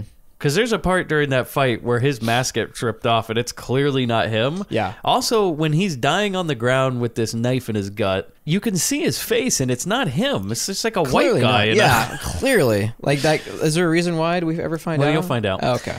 So we see some slow motion shots of a bloody Phelps running around and Mark just screaming, holding a sword. Cut to in the car. Mark is holding a bloody Jim in the back seat and he says, "Oh, Jim." And Jim says, "My father." And a shirtless bloody Phelps turns around and says, "We'll get to the hospital soon." And I wrote, I can only fucking imagine what the hospital waiting room was like when these three bloody guys show up. Could you imagine that? Like this bloody shirtless guy runs in and goes, "My friend's hurt, I need help." And everybody else is like, "Oh, I'm getting the fuck out of here." The doctor looks out just like, fucking ninjas. Oh, not those ninjas again. Oh, God. No, he's going to say fucking dragon sound again. We get the last scene in the movie, the hospital. Yeah. Chris, I know this is like your favorite scene in the whole movie. When we watched this together a long time ago, you laughed so hard at this part. So a doctor walks out. Yep. And Chris, who does he address? 29-year-old Nelson Mandela. So Jim's quote father is there, and like Chris says, he looks younger than Jim. Yeah. He looks the same age or younger than Jim. Yeah. As an actor where they just put like some sort of like gray highlights in his temples. Yeah, almost like they use that thing that you put on Christmas trees, you know, the flocking stuff. Just sprayed some shit on him. I think they had him walk in like an old murky basement and get cobwebs on his hair. I think he's left it in. It's so bad. And then he stands up and he asks the doctor how his son is, and the delivery of these lines is just amazing. I'm gonna play it. "Doctor, how is my son?" Yeah. It's like he's trying to do like kind of an older voice. Yeah, like really like close, like jaw, like tight jaw, like, "Jim, I want you to know Mark, I want you to know I'm going to do right by my son." Like that's how he thinks. It is. So the doctor says Jim was extremely fortunate. He'll be out soon, and then the doctor leaves, and then we fade to later, and then Jim's dad, he looks over and he goes, "Mark." "Mark, I don't know how, but I swear I'm going to make right what I have done wrong. Today, I almost lost Jim for the second time, but because of you, he's still alive." And Mark says Jim is like a brother, and he would do anything for him. And then Jim comes out in a wheelchair. And I love this part as Mark goes, "Jim, how do you feel?" This is maybe my favorite line in the whole movie, is Jim goes, "Jim, how do you feel?" It still hurts. But seeing you guys again and seeing my father, it's all that matters. I'll never walk again, but that's all that matters. I just love how he goes, "But seeing you guys again and seeing my father." Yeah. And then his father goes, "Jim, you're really blessed to have such wonderful friends. They really care about you. And I want you to know that now I really care too. Please forgive me. I love you, son." Oh boy. And this is when I realized, you know what? Jim's dad kind of talks like Ben Carson. He does. That's who I was looking for. He looks like Ben Carson in this scene. He looks like Ben Carson. He kind of does. He talks like a 29-year-old Ben Carson with fake gray hair. God. Because when we saw this, Ben Carson wasn't in the election yet. In the running. So I'm so glad we got this. At this point, he was still just a surgeon. Yeah. I'm going to be in this movie, Miami Connection, you know. I like Mr. Trump. You know, I'm just on the stage for the add beauty to it, but this movie... It's a great movie about peace. Peace and goodwill, and I'm here to add beauty to the movie. The guy nobody cares about, Jack, says, nobody's going to mess with our band again. And I was like, well, you weren't at the fucking fight, so what do you care? And then Phelps says, we're all safe. And I wrote, where the fuck is Tom? I know. He's like... You noticed that too? Yeah. Like, where the hell's Tom? Is he like lying there bleeding in a ditch? I wrote, he doesn't... Screaming? I was like, he doesn't like Jim enough to see him in the fucking hospital? Like, I guess Jesus. Not. I guess it was a rivalry. And, you know, bands have rivalries, you know. He's like, yeah, you know, Jim, we're gonna need somebody to play fucking keyboards. I'm out here trying to find a new keyboard player. And that's when I also wrote, is Jim now out of the band because he has a dad? You know, so he's no longer an orphan. orphan? Yeah. Do you think that was an uncomfortable conversation? Like, look, Jim, we know you're hurt and you're recovering and all, but I'm sorry to tell you. It's just not authentic. The sound is just not there anymore. You can't be in the band anymore. You're not an orphan. You have a dad. It's like, you know, when you break straight edge. Same principle applies. You're out of the band. You're out of the band. Wash those fucking X's off your fucking hands. I'm gonna smash all those Minor Threat records. You're fucking done. I love this. They walk out of the hospital. Freeze frame. Only Jim is smiling, like, at the camera, by the way. Yeah, only one guy, and he's in the wheelchair with like, his giant, like he literally looks down the barrel of the lens and goes, yeah. But then we fade, and a title comes up that says, only through the elimination of violence can we achieve world peace. And I wrote, that's real fucking funny to say after you just brutally murdered a bunch of people. Well, that's how you eliminate violence, with violence. Yeah, okay. So, like, the real way to end it was they should have been like, we won't fight you. Yeah.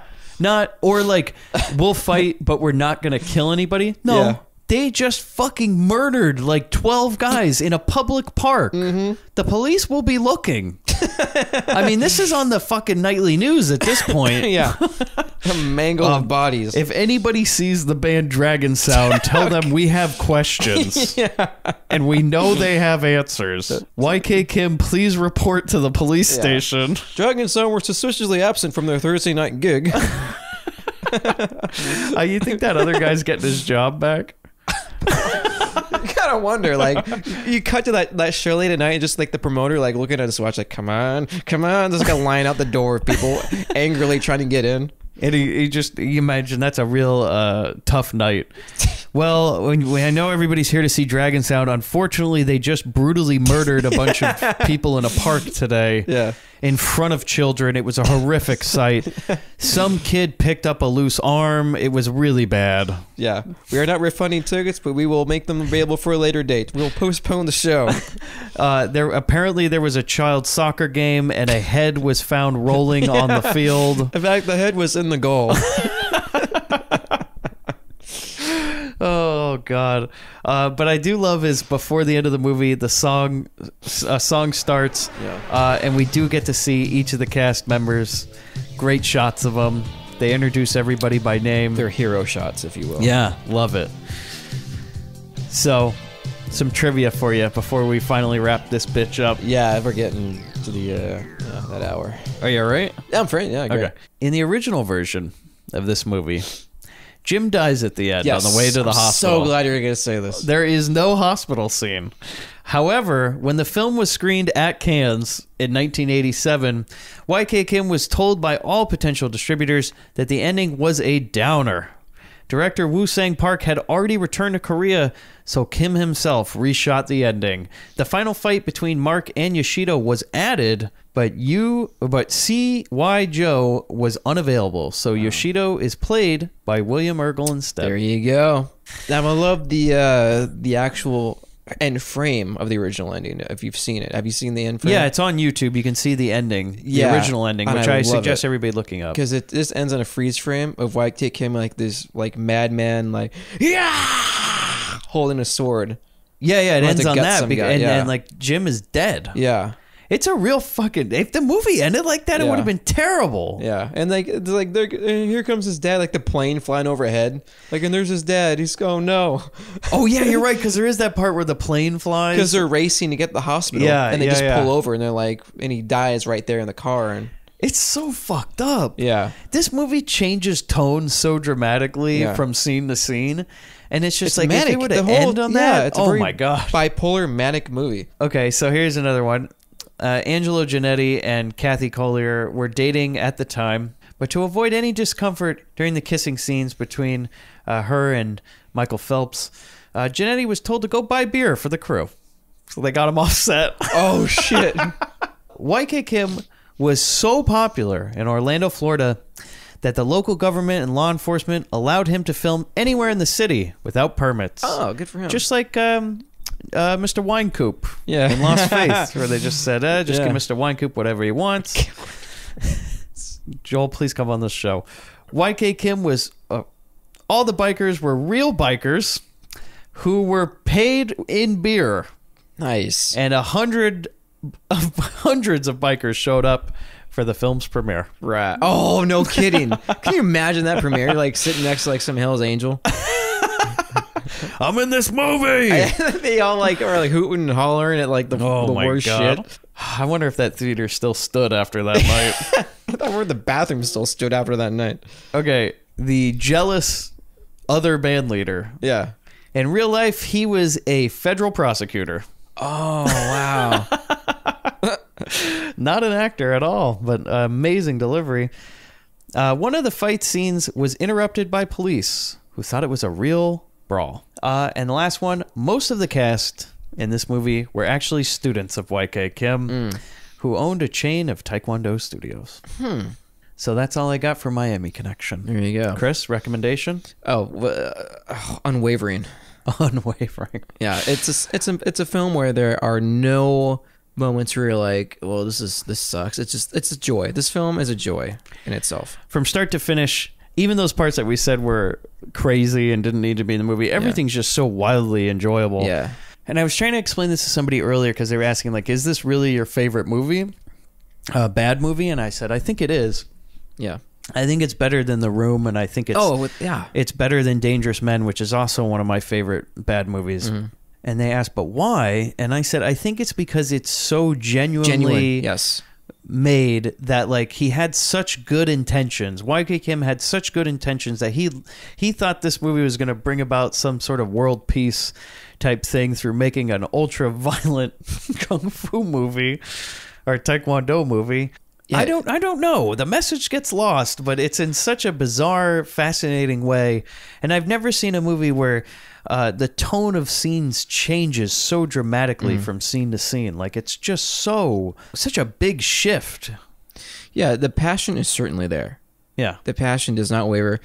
It's very evident. This is his labor of love. This is his magnum opus, and it's a shame that it ended up the way it did back then. But I'm so glad. Like, you look at YouTube videos of it now of him going premieres, and he's got tears in his eyes. He's so happy that people I'm glad are it's enjoying all this worked film. out for him, and I'm glad he can understand the how fun people have with it. Yeah. Is it's always a shame, like especially with Dangerous Men, how John Rad never really understood the so bad it's good type thing. Yeah. Tommy Wiseau has definitely embraced that with The Room. But I'm glad to hear YK Kim has a good kind of sense of humor about it, and just is enjoying that people have actually seen the movie and it's found a new home. Because I don't know if that translates to him though. The so bad it's good to YK Kim. I don't think he understands that. Well, from what I've heard, he gets why it's a popular midnight movie type thing. I don't know. I'd have to go there and see. Like I feel like he genuinely thinks people genuinely enjoy it because they think they just missed out because they never got to see it. And like, oh, this is the best movie we've ever seen, because they tell him that. No one's going to tell this man to his face, this movie's so bad it's good. They don't have the heart. I wouldn't have the heart. If he thinks that line where Jim says, "My father, oh my God," is like genuinely good. Yeah. Ooh, I don't know what to say. I don't know what to say to that. Yeah. Well, yeah, to be honest, because he did say in interviews how he was honestly told to his face back that it was a terrible movie. So he's taking all the criticism. He knows. Yeah, he knows. All right, well. Do you hear that, Chris? Oh, shit. You've been gone a long time. Yeah. But your boys have been waiting, idling, right beside us. I hear their car outside. Yeah. I hear Sammy John's wafting through the air. Yeah. Oh, did you see that light short out? Chris. Body hit the ground, too. If you've never joined us before on this show, every episode we talk about how every movie we talk about fits in with the first movie we ever covered on this podcast, 1977's The Van, starring Stuart Goetz and Danny DeVito, about a ginger boy who gets a garish yellow van and tries to rape women. Chris, how does Bobby and DeVito's adventure lead into Miami Connection? The beach that they're at is the same beach as the van convention in the van. And that's why they're driving their car, is they're trying to find VanCon, and they're looking for all the vans. And they think they'll get away with it because there's women. And the scene where Phelps is making out in the water, what you don't know is when Phelps ducks down, he gets pulled down, and her eyes are still closed, and Bobby appears in his place and starts making out with her. You just see this red poof of hair slowly come into frame. Yeah. And DeVito is also behind with a rag of chloroform, puts it over his face, and Bobby takes his place, just keeps making out with her. I like it. Oh, this is a tough one to see where Bobby and DeVito would fit in. I feel like they've definitely made a trip to that nightclub before. Yeah. Or maybe that biker bar. Maybe the straight arrow was parked outside that biker bar. Yeah. And DeVito's like, Bobby, it looks like there's a lot of girls ready here. They look more your speed, Bobby. He wouldn't have to do much to get those biker girls. No, I feel like they would go after the frail, scrawny ginger type. This sounds like a fun thing. Like, look, it's the easy one tonight, boys. You know. I could imagine them like attaching Bobby to some sort of dartboard and throwing darts at him or something. I thought they were going to attach him to the back of the motorcycle and drag him. Well, it's only over dirt. The ISIS execution. You know? Well, thanks again for joining us here on the Grindbin. You can find us at grindhousefilm.com, Twitter. We are at GrindPod, Facebook. Join the Facebook, please. Instagram, everywhere else social media is found. You can email us directly at grindbin@gmail.com. Thanks again so much for joining us. And if you enjoy the show, please rate and review us on iTunes. And don't forget to hit that little yellow, I'm sorry, it's not yellow, I've been away for so long. It's a purple subscribe button on iTunes. Click that. We will be ever so grateful. Bobby, where's my father?